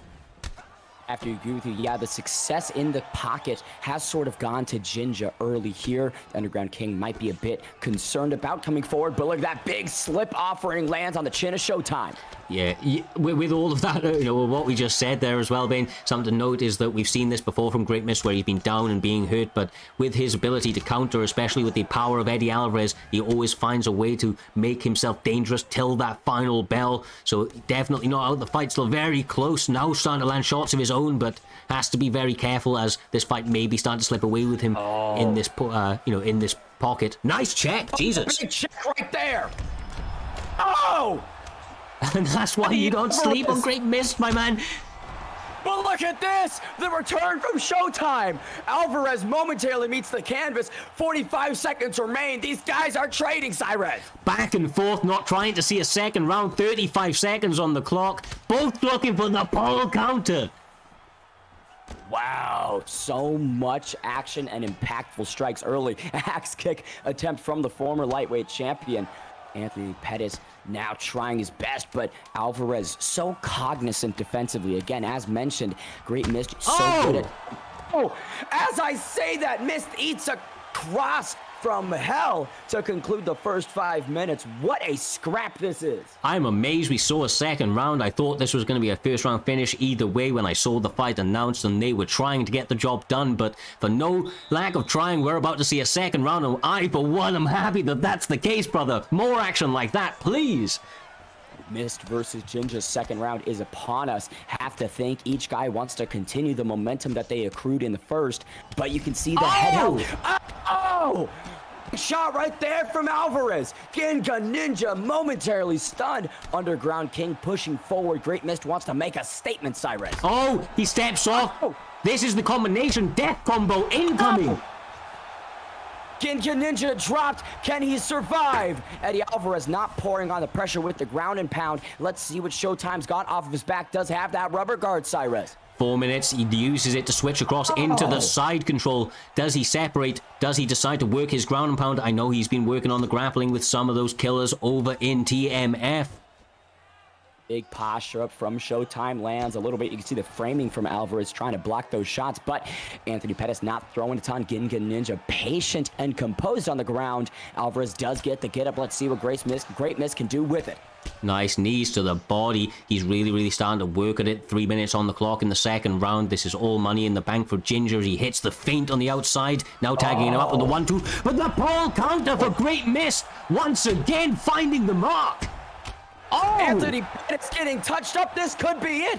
Eddie Alvarez trying to finish the fight right here. Can he do it? No. Pettis survives. Showtime back to the feet. Alvarez trying to continue the momentum. Can he get that finish? Great Miss pushing forward with intent. Eats a 2 for his troubles. Yeah, Great Miss staying composed now. He realizes that opening for the finish is slightly past. There may be another one presenting themselves very momentarily. Ginga needs to compose himself, though, as he seems to be doing so. Doesn't seem to be massively dissuaded by those massive rocks. Knows that he's still in this fight with all of the damage that he has in the bank from the earlier sections of this round. But Great Miss looking great as the momentum seems to be shifting in the second round, Bane. Oh, great De La Hiva guard usage from Showtime. Pettis gets that reversal of positions, and now he's in half guard. This is what Ginga Ninja needs to do in what was a very closely contested round, but Alvarez not content to be on the back, reverses the position. 1:15 left to work. Here comes the ground and pound from the Underground King. This could... Oh! Alvarez gets the Great Miss, lets him up, Cyrus. Yeah, he does. And I think it's a cardio thing. I don't think he wanted to get reversed, but now he eats one for his troubles. Maybe problematic as Ginga's trying to find the finish. Ginga Ninja versus Great Miss delivering through 10 minutes. Somehow these guys are still here. Each one has taken so much damage. It's not going to take a lot to get him out of here, Cyrus. It really isn't. I'm a little bit worried of Ginga going for the spins that he has in the past. So far, Great Miss has managed to evade every single one of them and countered it. He needs to be a little wary of that going into this third round. Should we make it with these combinations? Closing out the second. Look at the strikes from each gentleman. What a fight this is. Laceration opened up on Showtime Pettis. You can see the blood is flowing. And right there, that highlight, massive head kick from the Underground King. That one got the attention of Showtime, I think. I think for sure, brother, for sure. I mean, my God, there's been so many moments in this fight where both guys could have been out and done, but they're coming into this third round actually looking relatively even. The absolute damage has been, you know, back and forth, equal across the board, both outputting fairly equally across the board. Trying to start this third one quickly is Ginger Ninja. Nice slip off counter right there. You can see the perspiration. Oh, but look at this. Alvarez landing to the body and the head, mixing it up. Big flying knee attempt blocked. Another one returned, also blocked. Every time you see Great Mist about to have some adversity, he finds a way to come back. Eats some now. Can he do it again? Or is this Ginger Ninja closing the show? Here comes Ginga Ninja. What a beautiful drop right there. It was spinning back fist, blocked the guard of Alvarez, though has been tested and been broken. Great level change right into half guard for the former lightweight champion, Eddie Alvarez. Nice denial for Great Mist. I say it nearly every time this man competes. He's probably sick of hearing me saying it, but he is actually a grappler by trade back in the day. Gets the leg lock sunk in. We still haven't had one in prime time. Can this one be the one? The defense seems on point for Great Mist. Maybe not. Have to respect Showtime for attempting that, but each gentleman entering back to... Oh! How? Oh, he's down. That's gotta be it. That's gotta be it. Great Mist is unconscious. What a finish from Ginga Ninja. Wow. My God. That was unprecedented. Each man stands up. Showtime Pettis throws a big head kick that just stumbles Eddie Alvarez, and then the follow-up strikes are brutal. Underground King, underground, 6 feet under. He's dead. He is. Y'all want to see a dead body? Wow. He decapitated him with the overhand, man. You saw that neck snap like virtually instantly. That was a beautiful fight. Both guys brought the heat instantly in this one, and what a pleasure to call. Jesus Christ, man. There's nothing much more that can be said about it. These guys are savages out here. As a commentator, this was the fight that I wanted to see, and I knew I would see. Great Mist and Ginga Ninja, absolute standouts on the scene. And again, I am very much hoping that they run this back on July 7th. Beautiful work from Showtime tonight to get the hand raised. Ginga Ninja going home with the W late in the fight. Yeah, what a fun-ass fight, brother. What a fun-ass fight. That does take us one step closer, though, my man, to the main event, of course. Absolutely. We've got a interesting scrap down at bantamweight. 135 action is on deck. Tabaric versus Scatter. Cyrez, break this one down for me. LFC Scatter, I believe he's LFC Scatter unless he's recently separated. LFC still in the game attack from what I see. Yeah, LFC Scatter comes from a very, very, good all-round camp. Their grappling is absolutely phenomenal. They're a threat to anybody should they be able to secure it. Have very, very unorthodox striking as a camp as a whole. Obviously, Tabaric been fighting around for a little while now, training out of the Lethal Weapons camp, a newly formed camp that have shown to be having, really, really well-touted talents joining with them, Bane. Quite honestly, been interesting to see their, signings recently. They've been very, very active with it. One of them being, of course, Tabaric, who is looking for the display on this evening for his newly formed camp. Let's see who can continue the success. I am hoping that the violence also continues. Primetime MMA Fight Night 12. If you haven't followed, if you haven't subscribed, be sure to do so, because today is delivering. Yes, sir. Every single Monday, starting your week out with style.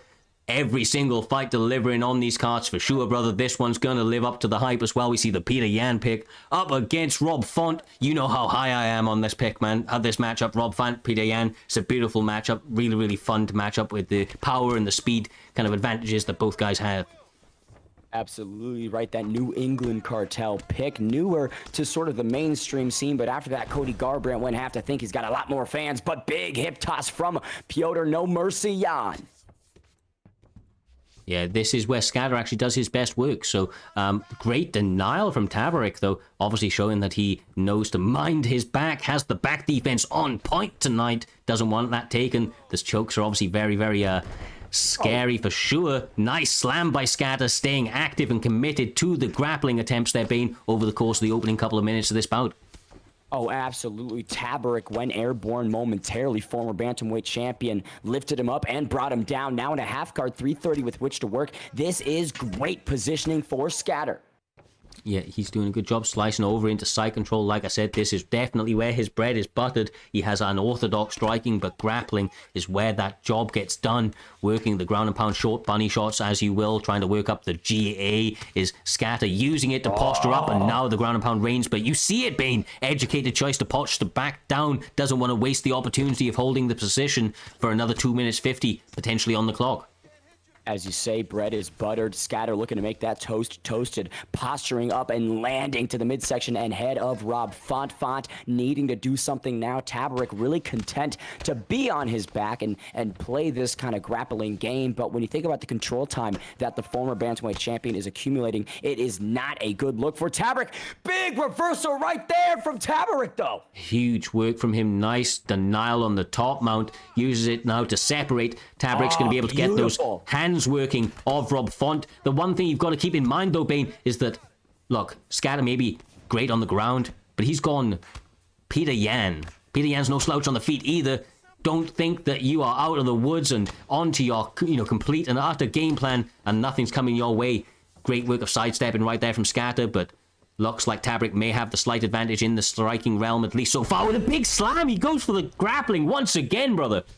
Welcome to Suplex City. Piotr Yan, one-way ticket. Rob Font inside control. 1 minute remains. This is exactly what Tabaric needs. We'll say, as you mentioned, right, the stand-up statistics of Piotr No Mercy Yan, they are all in his favor, aside from head movement. 93 head movement to Rob Font, 92 for the former bantamweight champion, but all else is going towards the Russian. Yeah, exactly. I mean, it doesn't always come down to it. We see Rob Font now doing some good work on top, really looking to implement some of the power advantages he may have. Obviously, trying to land that power to the head. This is a good work from Scatter, staying defensive, though, able to block a few of those shots, regaining the half guard. Not a lot of time to work, but a nice balanced opening round. Both guys showing a mixed, balanced approach. And, all-rounded techniques, a little bit of hands, a little bit of grappling on both accounts there, Bane. Absolutely. What a fiery first 5 minutes between these two. Rob Font needing to do a bit more work in this second set of 5 minutes. Scatter looking to continue the game plan. Be dominant, be aggressive, be controlling. Second round upon us. Big step in knee from No Mercy. Yeah, trying to get that body chopped up the leg attempt once again from Scatter. Go into it once more. Trying as often as he can to chew it up. Maybe compromise the movement a little bit. Spinning back fist, now the knee. Everything sort of landing for Scatter with this unorthodox striking technique that he has going for him. Told you it wasn't usual, but it works. It's definitely an effective tool that he has worked out. Oh, big moments right here in the pocket for both gentlemen. Kicks landing for Font, but the hands are lethal for Yan. Big check left right there. You can slip. Oh! Lead overhand for Tabaric. No Mercy backing up and stunned. Big two-head kick. The explosion for Tabaric leads straight into the lead overhand. Now the follow-up head kick, trying to get something going. Momentum maybe shifting in his favor. Slip off hook, trying that momentum to get shifted in his favor, but it doesn't look like Peter Yan's backing up for too long at all, Bane, with the spin. Tabaric is down. Scatter finds the momentum once again, but Tabaric, so much good moments in this second round. Big dodge right there, and the kicks to the midsection. Those gotta hurt the cardio of No Mercy. Definitely we can see LFC Scatter's cardio and how rocked his chin is. Front kick, trying the question, just missing on it. But the takedown defense once again there for Tabaric. Gotta be confidence building with 2 minutes 30 on the clock. This round is coming up all Tabaric. Tabaric complacent in the first 5 minutes, letting No Mercy do what he wants to do and making his reads. And now he's the one that's pressing the action. Guard for the red corner. Let's see what Font can do with it. Big ground and pound landing on the guard of No Mercy. Decides to separate. Catches in mid-spin. I mean, what an animation that got off. You could see right there, Piotr Yan momentarily stunned a little bit. 140 remain. Tabaric looking good through this second set of 5 minutes. Spin, lead hook. That seems to be a combination he's going to when he gets the opportunity. But another nice takedown attempt from Scatter. Going successful. See what he's able to get going over the last 1 minute 15 on the clock. But that's a beautiful denial from Rob Font. Clinch work here, 60 seconds remain. Seems like Scatter has a bit more urgency to press the action and have more success. Takes the back temporarily, gets Tabaric down. In such a close fight there, Bane, as well, that can sometimes just be the difference. It looks like Scatter's fighting for every second of the round. He doesn't want to lose a particular second. He's going to stay committed to something given any opportunity he can. Whereas Font seems to be just trying to take a moment to compose himself, and he's having great success on the feet, able to do so, but some of these seconds taken away from him on bottom when Scatter's able to secure those positions. What an interesting fight to score and judge through 10. Each guy having so many different moments. It seems Tabaric landing with a bit more impact on the feet, but Piotr No Mercy Jan controlling with the grappling. Big shout out to my man, Mr. Humble Dink in the Twitch chat. My God, you're absolutely right though, brother. It's been a very, very tough one to score, being some rocks, a lot of top control. Going to be all to play for going into the third round. We don't get to see Rob Font's stamina or health statistics, but you've got to imagine it's going to be pretty closely replicating what Scatters is looking like on this side. Very, very evenly contested over the opening 10. Oh, you see there, Scatter was going for a big jumping knee. Rob Font says no. Tabaric lands a quick combination on the inside. Lead uppercut, bounces the head back. There's a hook as well. Tabaric coming forward. Yeah, showing how lethal he really is. Some of those combinations, silky smooth, trying to get that finishing blow. Peter Yan staying fairly technically cognizant so far, but eating some shots up and around the block. Oh, look at that big head movement.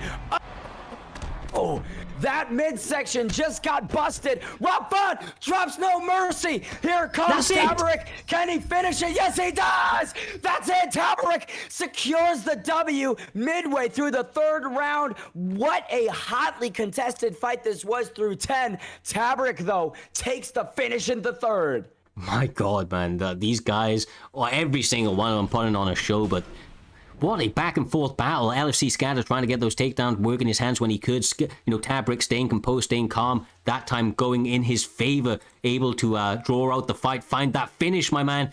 Beautiful work by him. Him and his campmates going to be feeling very, very happy with that performance, I would imagine, after that one. Oh, I'm so grateful, Cyrus, for today's card. This just keeps continuing, keeps delivering, keeps hyping me up. Moving on through the main card of Primetime MMA Fight Night 12, we have got a better sort of appetizer for the co-main event of the evening, and it comes in the form of Killer Jake, of course.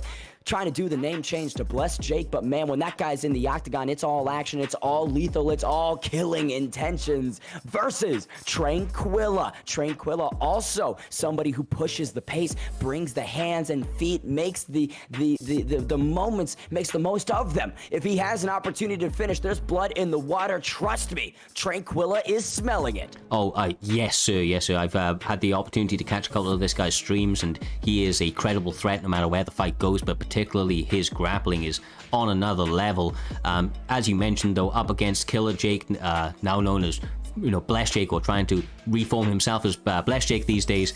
That man has some of the best bodywork I think I've ever seen, Bane. His ability to mix it up to the body with the uppercuts and so on is absolutely phenomenal. He's definitely going to have to look to utilize that up against the credible, wrestling threat of Tranquilla. Interesting to see how this one goes down. They are ready to go right here. Leon Edwards, Kamaru Usman, likely picks from two, from a striker and a grappler there, brother. The Nigerian Nightmare taking on Rocky Edwards, absolutely, as mentioned, striking versus grappling, but referencing the ground ability of the Englishman. He does have 90 bottom control, 90 top control, so pretty decent with the... They went into maybe the wrong fight. They'll allow him a second to go back up. Do apologize on that one. Oh, yeah, they were on 5 rounds, it would appear. They're now loading back up into a lobby 2 with each other. That one threw me off guard. Yeah, no, caught me off guard as well. I was not expecting that. I don't know if you heard that, Cyrus. I was a little... It's a little off guard, but here we go. Edwards versus Usman on tap at 170. Killer Jake versus Tranquilla. Yes, sir. Yes, sir. Let's do this shit. Let's do this shit. This has been an incredible night of fights. I expect this one to live up to the hype as well. Tabaric coming out here. Tabaric. We're going to see Tranquilla coming out here with Usman up against the Killer Jake, using Leon Rocky Edwards, looking to utilize that bodywork already, landing that rear uppercut. Tranquilla taking the center of the cage, trying to utilize that jab, pushing him back. Nice leg kick from the Nigerian Nightmare early in this fight. We'll say Tranquilla in the Twitch chat saying this is the main event, building up the hype for this 170 welterweight bout. Let's see if he can live up to those statements. Big work from here now in the pocket. Tranquilla staying right in front of Killer Jake. Yeah, I know Tranquilla's feeling very, very confident. You didn't talk to the guy a couple of times in his streams, and he is very confident that he's going to climb this rankings and be the next champion. He's going to get through Killer Jake this evening, and to do so, obviously Blessed Jake doing a good job of staying composed on the back foot right now. Got to be careful of getting himself too backed up against that cage line, though. Going to allow Tranquilla to set up those big power shots if he's not careful. Beautiful work to the midsection from Killer Jake, even while he's being pressured on the back foot, landing to the body. Now he's going up top, big slip straight, lands on the chin of the champion. Miss right there for Tranquilla. Tranquilla being very patient and composed through 2 minutes. I love how he is suffocating with pressure, but not blowing the cardio and trying to find the finish early. Yeah, he's showing, that you can pressure somebody without throwing, ridiculous amounts of strikes. He's pressuring through pace, through presence right now, taking those front steps and striking when he has opportunities to. Killer Jake's doing a great job of finding openings to land shots of his own. Still very closely contested. Nice duck from him. And a check hook, trying to rip to the body with the uppercut. Reigns, these guys landing some nice counters on each other over the opening 3 minutes of this bout, Bane. I love the 1-2 of the champion. It's like a piston when Kamaru Usman is bringing those shots out. That jab cross is lethal and landing on Killer Jake. You can see the head health is going down as this fight progresses through 3. Have to think Jake needs to circle out, be a bit more lateral, and reverse the momentum. When Killer Jake is leading the dance, he typically has a ton of success, but right now, Tranquilla is the one that is dictating the pace. Yeah, for sure. And he's eating some big shots as well, man. You can see the head health becoming impacted already. Tranquilla's doing a great job so far, and mostly with his striking. He said to me once that if he's striking, he's losing, but not so far. Doing great work of landing these hands early there, Bane. Look at this, Tranquilla being selective with the shots, touching up the chin of Rocky, and really making an impact on Killer Jake's confidence. Killer Jake not having a ton of opportunities. All the angles have been cut off and removed from the Nigerian Nightmare. Yeah, he's doing a really, really good job of utilizing that jab. Such an educated jab that he's using tonight is Tranquilla. Eats a head kick right there. Gotta be a little bit careful. Rocky is dangerous to the final bell. Once again, though, goes back to the jab and just continues to pop him in the face with it, mixing in a couple of feints and being very, very well aware of his grappling. His defensive, duties, making sure to block that body and the leg any opportunity that he needs to. Big first round right there for Kamaru Usman. I was talking to his jab last week, and it did say he was planning on getting a master's at Harvard. So when you talk about education, that jab is going to school, Cyrez. I believe it, brother. That's now not great news for Blessed Jake, my man. We've just seen Tranquilla have a great first round on the feet and opening out the second, securing that takedown. If you've ever seen this man fight before or had the misfortune of being taken down by him, you know that he's an incredible threat down here, and the get-up is not going to come easy. Killer Jake going to have to mind all of his P's and Q's on the mat in this one there, Bane. It's just really, really bad news for him, brother. Oh, dot the I's, cross the T's. Be aware of the Nigerian Nightmare once the fight hits the mat. Usman's so efficient in the grappling domain. And these transitions, you can see Killer Jake not having any success. Half guard for the champion.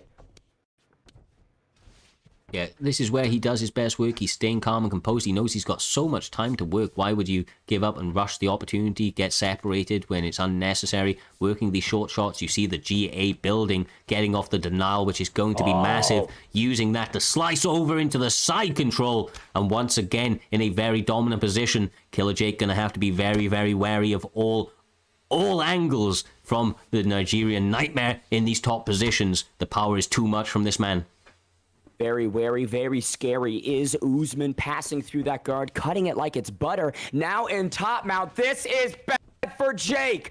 Terrible position for him. Nigerian Nightmare postures up.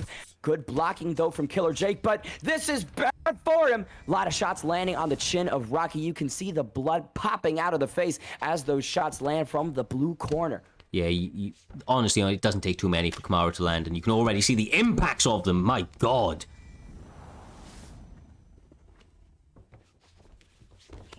Trying once again, just continuing. He gets the denial off in top mount, posturing up once again, raining down the shots.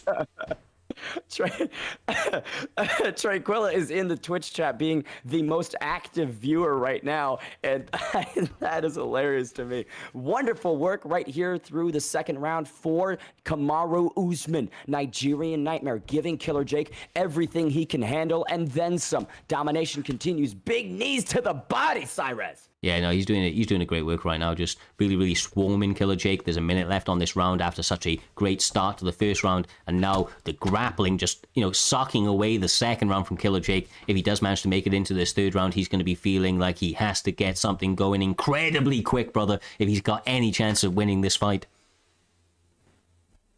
30 seconds remain. Killer Jake complacent just to ride this one out and try to survive to the third. Crucifix for the champion. Bad spot for Jake. Big denial as well. Here come the elbows. Wow, those are impactful. You can see Leon Edwards' head is just bouncing up and down as those elbows land. Third and final round upon us, and a massive second round for Tranquilla. Yeah, no, he's having an almost flawless performance so far over the opening 10 minutes there, been interesting to see how he approaches this third one. I imagine he may actually try to utilize his hands just to mix it up a little bit on the Killer Jake, who, has had a lot of adversity, man. He really hasn't had a lot of opportunities to shine so far. And once again, going to have a lot of troubles doing so. Find himself on his back in the third and final round with 4 minutes 30 on the clock. Lots and lots of time for Tranquilla to work. We saw how dangerous he is once he's got the position. He's not going to give it up easily, brother. You can see Mr. Humbledink in the Twitch chat. He's making insults with his left hand and ground and pound with the right. Absolutely agree with the dink on this one. No, he's not. No, he's not. What is going on? Killer Jake giving up. Jake gave up. He goes to the grappling tutorial and oh my gosh. Wow. Tranquilla with the beatdown of all beatdowns. Killer Jake quits in that third round. Have to say, Killer Jake is not a slouch. He is a very good competitor, but this was just an outclassing performance from Tranquilla. Kamaru Usman still in the octagon, a problem. And now Cyrez. That brings us to the co-main event of the evening. Primetime MMA Fight Night 12. EK DirrtyDave takes on Easy Nuke at 205. I mean, this is an incredible matchup, man. Easy Nuke is a very credible threat. This is going to be in light heavyweight. Obviously, EK DirrtyDave, little needs to be said about that man. We've seen him compete time and time again. Former champion within the promotion. An incredibly dangerous grappler that has been working on his hands with beautiful success, my man. Little time to waste as we match up, like you said, at 205. All to play for. Cormier up against Blachowicz. The champion Jan Blachowicz versus the former champion Daniel D.C. Cormier. Cormier, of course, the Olympian, has so much credibility when the fight hits the mat, but that Polish power of Jan Blachowicz is something to fear. Touch of gloves, leg kick already, trying to get it going with him. Nice answer back from DirrtyDave. We know how educated DirrtyDave is in all regards, but he's going to have to be careful. Easy Nuke is, he is a quick starter in a lot of his fights. He doesn't look to waste a lot of time before finding the home for some of those big power shots.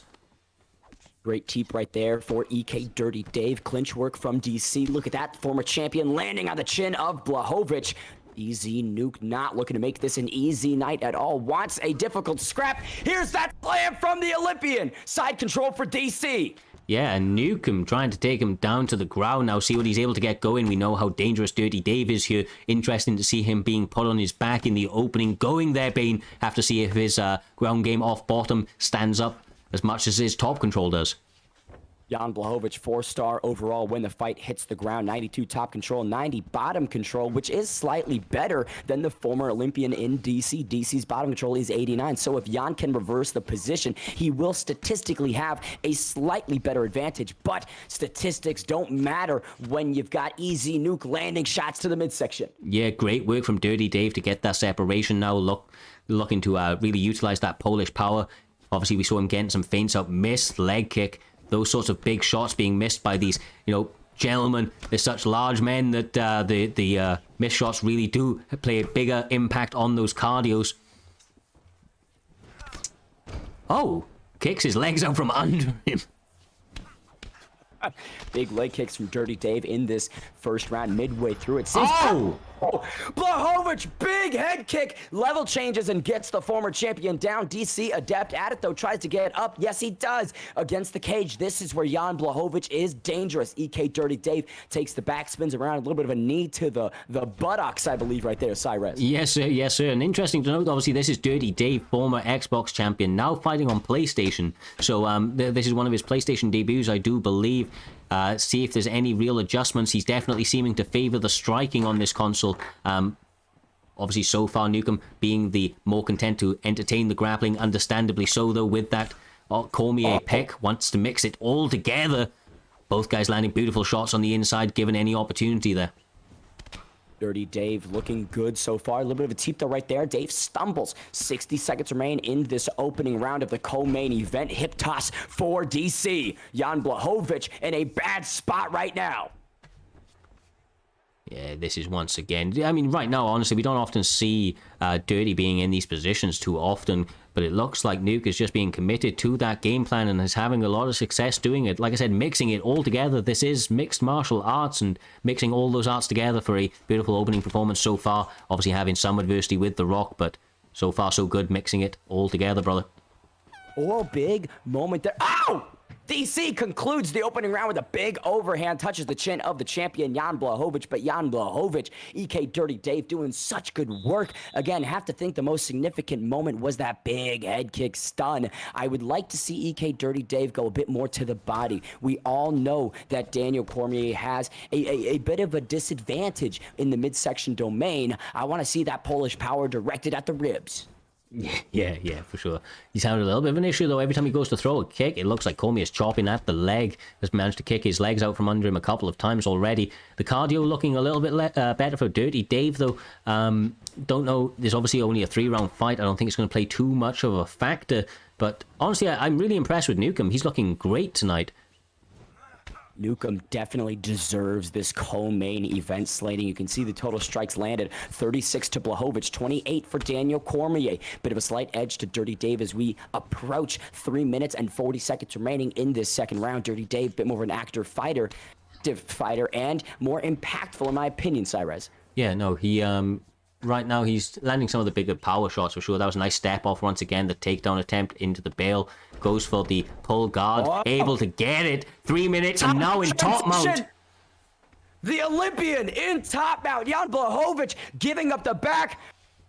DC riding the hips. Great work there from Nukem. Just to be patient and see what DirrtyDave wants to do. Find the reaction and follow it. 250 with which to work. This is not good for Blachowicz, Cyrez. No, it's really, really not. But DirrtyDave is a whirly veteran, able to get those top mount denials off, able to get it again. You see it. He's camping that out. He knows the RNC option is not there for DC. So marking it out, and now we find Blachowicz up on top. Half guard, gonna try and slice over into that top mount, you would imagine. Try and use that Polish power to maximum effect. Nice denial from DirrtyDave. Big work here from DirrtyDave. Transitioning, attempting into side control. He gets it. 2-minute warning. Polish power on top. Nukem needs to make something happen. Short elbows on the inside lands. Crucifix for the champion. Yeah, this is bad news for DC, and once he's able to get into these sorts of positions, DirrtyDave is not giving them up easily. He really does educatedly and calculatively work his way towards ground and pound, not looking to waste any option. You know, look how calm he is right now. That was nice work for him to get out, though. I was quite surprised, to be honest with you. Normally that's you're there until the neon belly with DirrtyDave. Jan Blachowicz doing such good work as we approach the final seconds of this second round. Does he stand up? No, touches up the midsection. Big shouts to Swaff, Jamie, and Lee McGrath in the chat. Hope you boys are watching along and having fun. Get up denied right there from Blachowicz. DirrtyDave, so good at the ground. I love watching him roll because he seems to know what you want to do before you do it, and boy, does he deny it. 10-second warning. DC kind of needing to potentially get a finish in this third and... Wow! Big combinations from Nuke. Yeah, he's throwing with some vicious intent. I'd like to see the stats if we could. I don't think we're going into this third one, but honestly, still all to play for. We know that these guys, as we've said it multiple times, one hit a quitter sort of power. Touching them up, still relatively good in terms of the stamina. Slight advantage to DirrtyDave heading into this third round as he opens up with some nice leg kick. Leg kick touches up that lead leg of Daniel Cormier. DC probably gonna have some swelling later tonight. Big lead uppercut as well. DirrtyDave attacking all aspects of the body. No appendage is safe when EK DirrtyDave is inside the octagon. Nice check. Oh!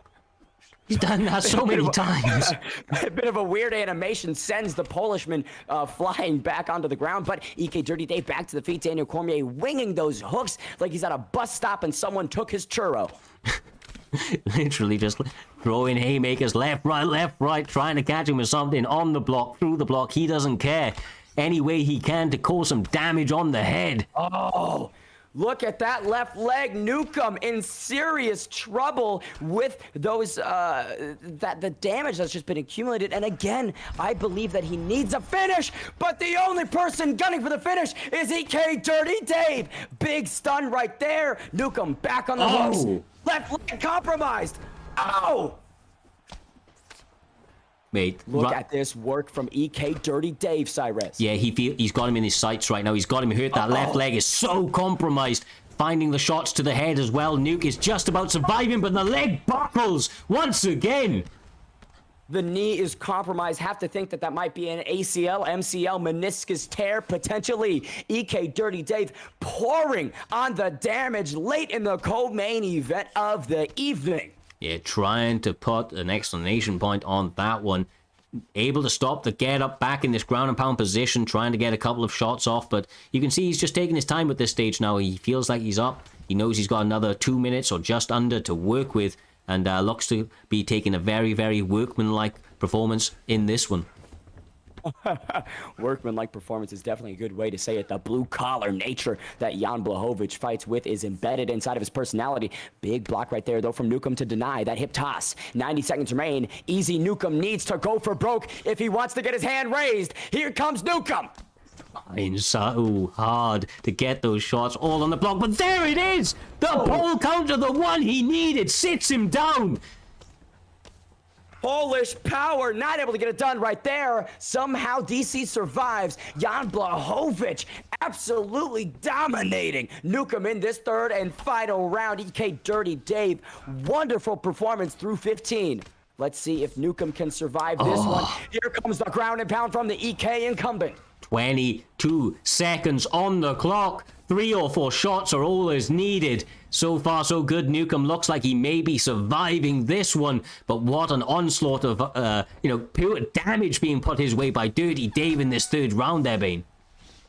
Beautiful, absolutely gorgeous, stunning performance. EK DirrtyDave, oh, that was dirty, nothing clean about it. Made it a dog fight. Took DC down at will, stunned him so many different times through 3 rounds. Incredible performance from EK DirrtyDave. Have to imagine that's going to be a unanimous 30-27. Looking at that highlight, Daniel Cormier's eyes are staring at the ceiling. Cyrus, he has no idea where he is.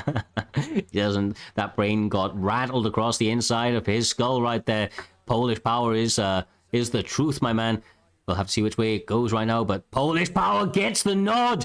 Jan Blachowicz gets the W. Great work by DirrtyDave, making his PlayStation debut this evening in Primetime MMA, and doing so very, very nicely. Wonder if we're going to get to see the scorecards very, very briefly to see exactly how it went. Didn't see the judges' scorecards, but very, very fun fight in the co-main event. Bane taking us on to the anticipated main event between Savana and EK Bangbang. All roads lead to the conclusion of Primetime Fight Night 12, and no better fight to be slated at the conclusion of this event than EK Bangbang versus Savana.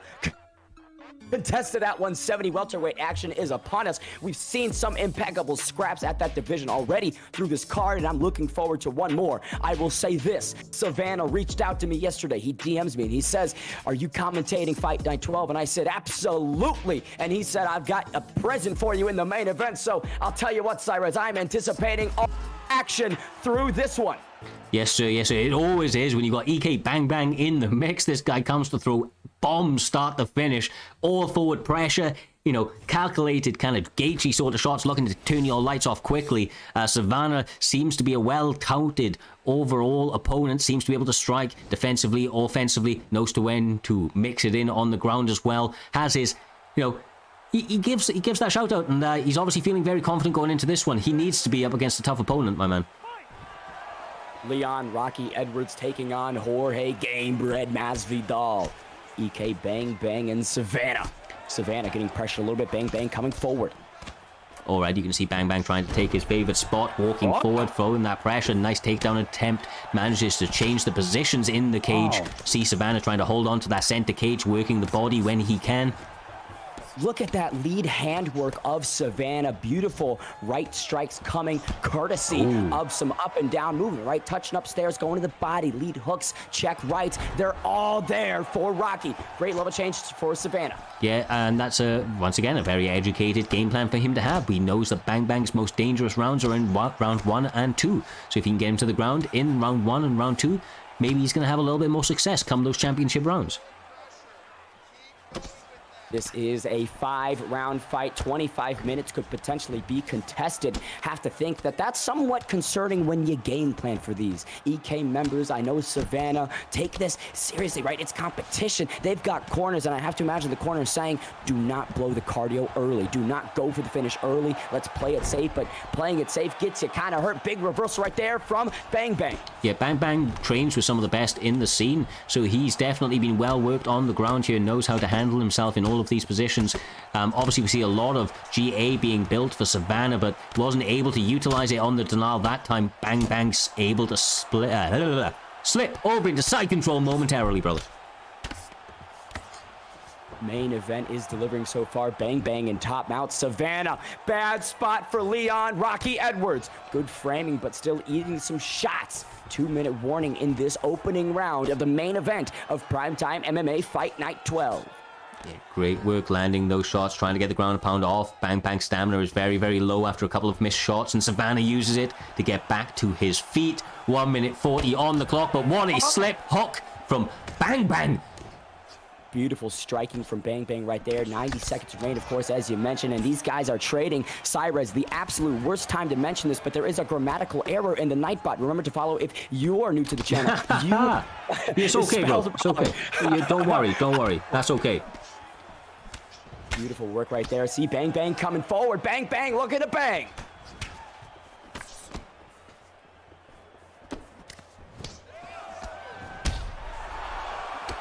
Oh!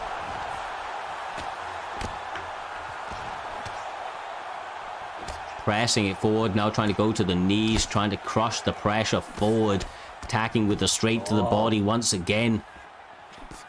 Now, Cyrus, I need to bring your attention towards EK Bangbang's stamina. Look at the cardio deficit he is operating at through the first 5 minutes. Really going to be breathing heavy in between rounds. Have to say big shouts to my man Lee McGrath in the chat, talking about signing up for the next event. Lee McGrath, what a guy, what a name to get in prime time. Yes, sir. Yes, sir. Make sure to get that man in the Discord link above right there, brother. We'll get you signed up on the next event for sure. Everybody welcome. All putting on displays of absolute beautiful destruction, as each and every one of these guys have so far this evening there, Bane. And you can see the kicks of Leon Rocky Edwards are a puzzle for EK Bangbang that he is still trying to figure out. Recovery on Gamebred's side is 93, so he's not getting a lot more gas in the tank, but just enough as we are deeper into the second set of 5 minutes. Bangbang versus Savana. Bangbang's trying to start it out quickly, trying to utilize that jab to push him up against the cage, utilizing that beautiful pressure he is renowned for. But once again, Savana utilizing the clinch educatedly, so able to use it to get back to the center of the cage, which allows him so much more space to work Bane. Those slip strikes have been landing for Bangbang so often. Big two right there, temporarily stumbles Savana. Savana on the pressure horse, but 1-2 from Gamebred gets the attention of the Englishman. Side control immediately for Savana after that level change, Cyrez. Yeah, he did a great job. Yeah, it was the right time for it as well. Masvidal was starting to pressure forward, having some success doing so, but as you can see, his stamina was having a little bit of a dip as a result. But now we see Savana back in this top control position, raining down the ground and pound. Either way, it's going to work at his head health, his overall stamina, and even that block of Bangbang, which is going to be problematic, brother. Still early goings. 3 minutes to go in the second round. Look at these short strikes on the inside from Leon Rocky Edwards. Savana putting that elbow to the dome of Masvidal. The blood is popping out of Gamebred as the strikes continue. Half guard for Savana, 2 minutes and 30 seconds. EK Bangbang at a deficit, needs to get something going. Posture up for Savana. Yeah, doing absolutely great work, man. He is just swarming him in this position. Last 60 seconds are all him working the body when he gets the opportunity, slicing over into half guard. Great work so far, just picking his opportunities to get off the ground and pound, being very, very calm and composed up against a dangerous threat like Bangbang. You know that as soon as this man gets back to his feet, he's going to look to come and take your head off, so the more you can take that away from him, the better.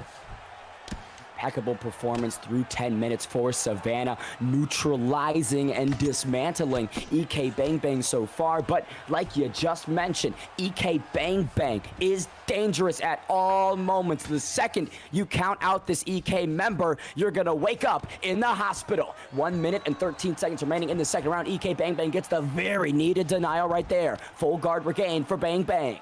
Yeah, for sure. He's doing a great job of riding out these positions. Now finds himself postured up once again, trying to get some short shots off. Once again, the defense on point for Bangbang, not able to, get a lot of those shots off his Savana, but just staying calm and working at it. Once again, going back to that workman-like performance, not afraid to go, very, very deep into this fight and drag it off into the darker waters. Talking about waters, EK Bangbang is treading it. Big moments right here from Savana to conclude the second round. So much ground and pound that's been accumulated on EK Bangbang's chin that concerns me as we come up to the third round. When you're back on the feet and your chin's compromised courtesy of some great ground and pound, that opens you up for a KO, Cyrez. It really does. Obviously, you start to become concerned with the ground and pound, and the takedown overall opens you up to, obviously you start to lower your hands as a result, and that sets you up top. But once again, look at the slit. Nice catch, but Bangbang's in a world of trouble right now. His stamina is hurting. The head health isn't looking fantastic. If any man can pull out the victory, it's him. He has the killer instinct to do so, but Savana looking good over the opening 10, trying to keep that momentum going over the next 5. EK Bangbang, though, firing back. The caliber that EK Bangbang hits with is akin to a 50 cal sniper. Lot of impact in those shots when they land, but up until this point, Savana been the more efficient striker. Yeah, it really has. You can see him trying to utilize a couple of knees to cross the distance as Masvidal is pouring forward. Has done a good job so far trying to work that with that and the roundhouse, using the slip off straights to try and counter the jab techniques that Bangbang are using to cover the distance. Honestly, this is a great performance. Wow, good hook combination there from Masvidal. You can see the lacerations on Leon Rocky Edwards' face, blood pouring out of those eyebrows. That is just a testament to how hard EK Bangbang hits. But again, the stamina differential, Cyrez. Yeah, it's one of those things with Bangbang. If you do get out of those first 2 rounds, your head health is normally going to be pretty hurt, but your stamina advantage is going to be massive, and it's all about how Savana now approaches this. Does he continue to just stay very, very composed and not allowing himself to take any major risks, which, to be quite honest with you, is the smart approach, because his head health is not exactly fantastic after such a barrage in those opening rounds. Bangbang trying to land everything he could, when he could, over those first 10 minutes. But once again... look at this! Look at the body work of Leon Edwards! EK Bangbang suffering in the midsection, just content to sit there. Bangbang needs to make something happen. Big body lock takedown denied from Savana. 1 minute and 40 seconds remain. Bangbang trying his best to get back into this one, but a teep right there from Savana is going to stop the progress. Yeah, it really is. Slip off straight once again. Savana pouring it on now, trying to find an opportunity for the finish. You see him using the knees once again to try and stop that forward pressure of Masvidal. Masvidal looking for the finish, trying to get his way back into this fight. Nice combination. Big spear, though, from Rocky. EK Bangbang just does not have the cardio to have any consistent success. Knee on belly, knee on belly. Here comes Savana with the strikes, touching up the nose of Game Bread. That is Rose. That is a problem for EK Bangbang. Likely makes the cardio even more difficult when you can't breathe, Cyrez. Yeah, for sure. For sure, he finds his way back to his feet, but like you said, his cardio isn't fantastic. Nice front kick for him, but he needs a little bit more than that if he's going to find an opportunity to close the fight. Slip off straight, both guys landing at the exchange on the end of the round, but Bangbang tripping, following up. Not enough on the third, brother. Going into the fourth and fifth rounds, these championship rounds, Bangbang hurting in these later ones. The stamina, the head health, all very, very much problematic going forward. EK Bangbang down 30-27, at least in my professional opinion. As we approach this fourth round, Bangbang really needs to rally, but that is what those EK members do. Oh! Feint, going for the teep. Jesus. Big slip strike right there, backs up, Bangbang. I love the knees that Savana is using. So cognizant of when to throw that strike, and it has not missed once this entire evening. Midsection rock once again. Savana brutalizing Bangbang's body. Yeah, he's doing fantastic, man. Looking for those jabs. Just continually going to it as well. Even though he's got his opponent hurt there, he knows his opponent's trying to go off with the slip counters and continues to just chop at the body, keeping him honest. Now marching forward. Another rock. Look at this, Savana pushing the pace. You saw the striking differential, 162 strikes to Savana, 100 to EK Bangbang, and you're feeling that right now. The body is gone for Bangbang. Brutal, brutal work to the body being done, and there it is. That's it, that is it, Game Bread. Out, the body is done. Those lungs are crushed, the liver is bleeding internally. Savana finds the finish in the fourth. Yeah, he did a fantastic job tonight, was able to weather those early storms, able to turn the angles when he needed to, made some championship level adjustments going into those later rounds and working that body beautifully over the course of that fight, able to get that body finish in the fourth round. Great work from him. Look at the statistics right there. I have two significant strikes, 0 significant strikes in round 4. I have never seen anybody dispatch EK Bangbang like that. That was a clinic from Savana at welterweight. What a beautiful job by him. And after that, Cyrez, I'm not a matchmaker, I'm a commentator, but I have to believe that future is looking bright for one half of tonight's main event in Savana. Yeah, no, he did a great job, man. Interesting to see where the matchmakers go with here, from here with him. That was a big name that he was able to beat. And yeah, I mean, he's got to be feeling very, very confident in himself. That was a great performance all round. The grappling was great. He was able to work his hands in the opportunities he needed to. Knew that those counters were coming and was able to really, really drag the fight later, which was going to be key to him getting that victory tonight. Knowing how dangerous Bangbang is in those early rounds there, Bane. Absolutely, and that concludes Primetime MMA Fight Night 12. Incredible card from top to bottom. So many performances to dig into later and think about and reflect on and learn and grow from. To those that were not successful in getting the hand raised tonight, no stock lost. It happens to the best of them. But learn, grow, come back even better. I've been the Bane. Cyrez, I'll let you close us out. Yeah, for sure, brother. It's been an absolute pleasure calling these fights for you. Have a couple of housekeeping notes before we close out the show. Up next Saturday, next main event is going to be the current reigning champion of the PlayStation side, TD Styles, going to be stepping up against #1 contender, Khamzat Borgs Chimaev. Going to see the GSP Usman pick. Going to be a very, very fun matchup Saturday, 2:30 Eastern. Make sure to check in on that one. As well as that, brother, we have a big event coming up your way that you alluded to a little bit earlier on in the event. Going to be having the Bane Invitational. 12 of the best players compete for their leagues and a cash prize. Obviously very super necessary, brother. 7th July, 2 p.m. Mountain Standard Time, 9 p.m. British summertime. Going to be fun-filled action.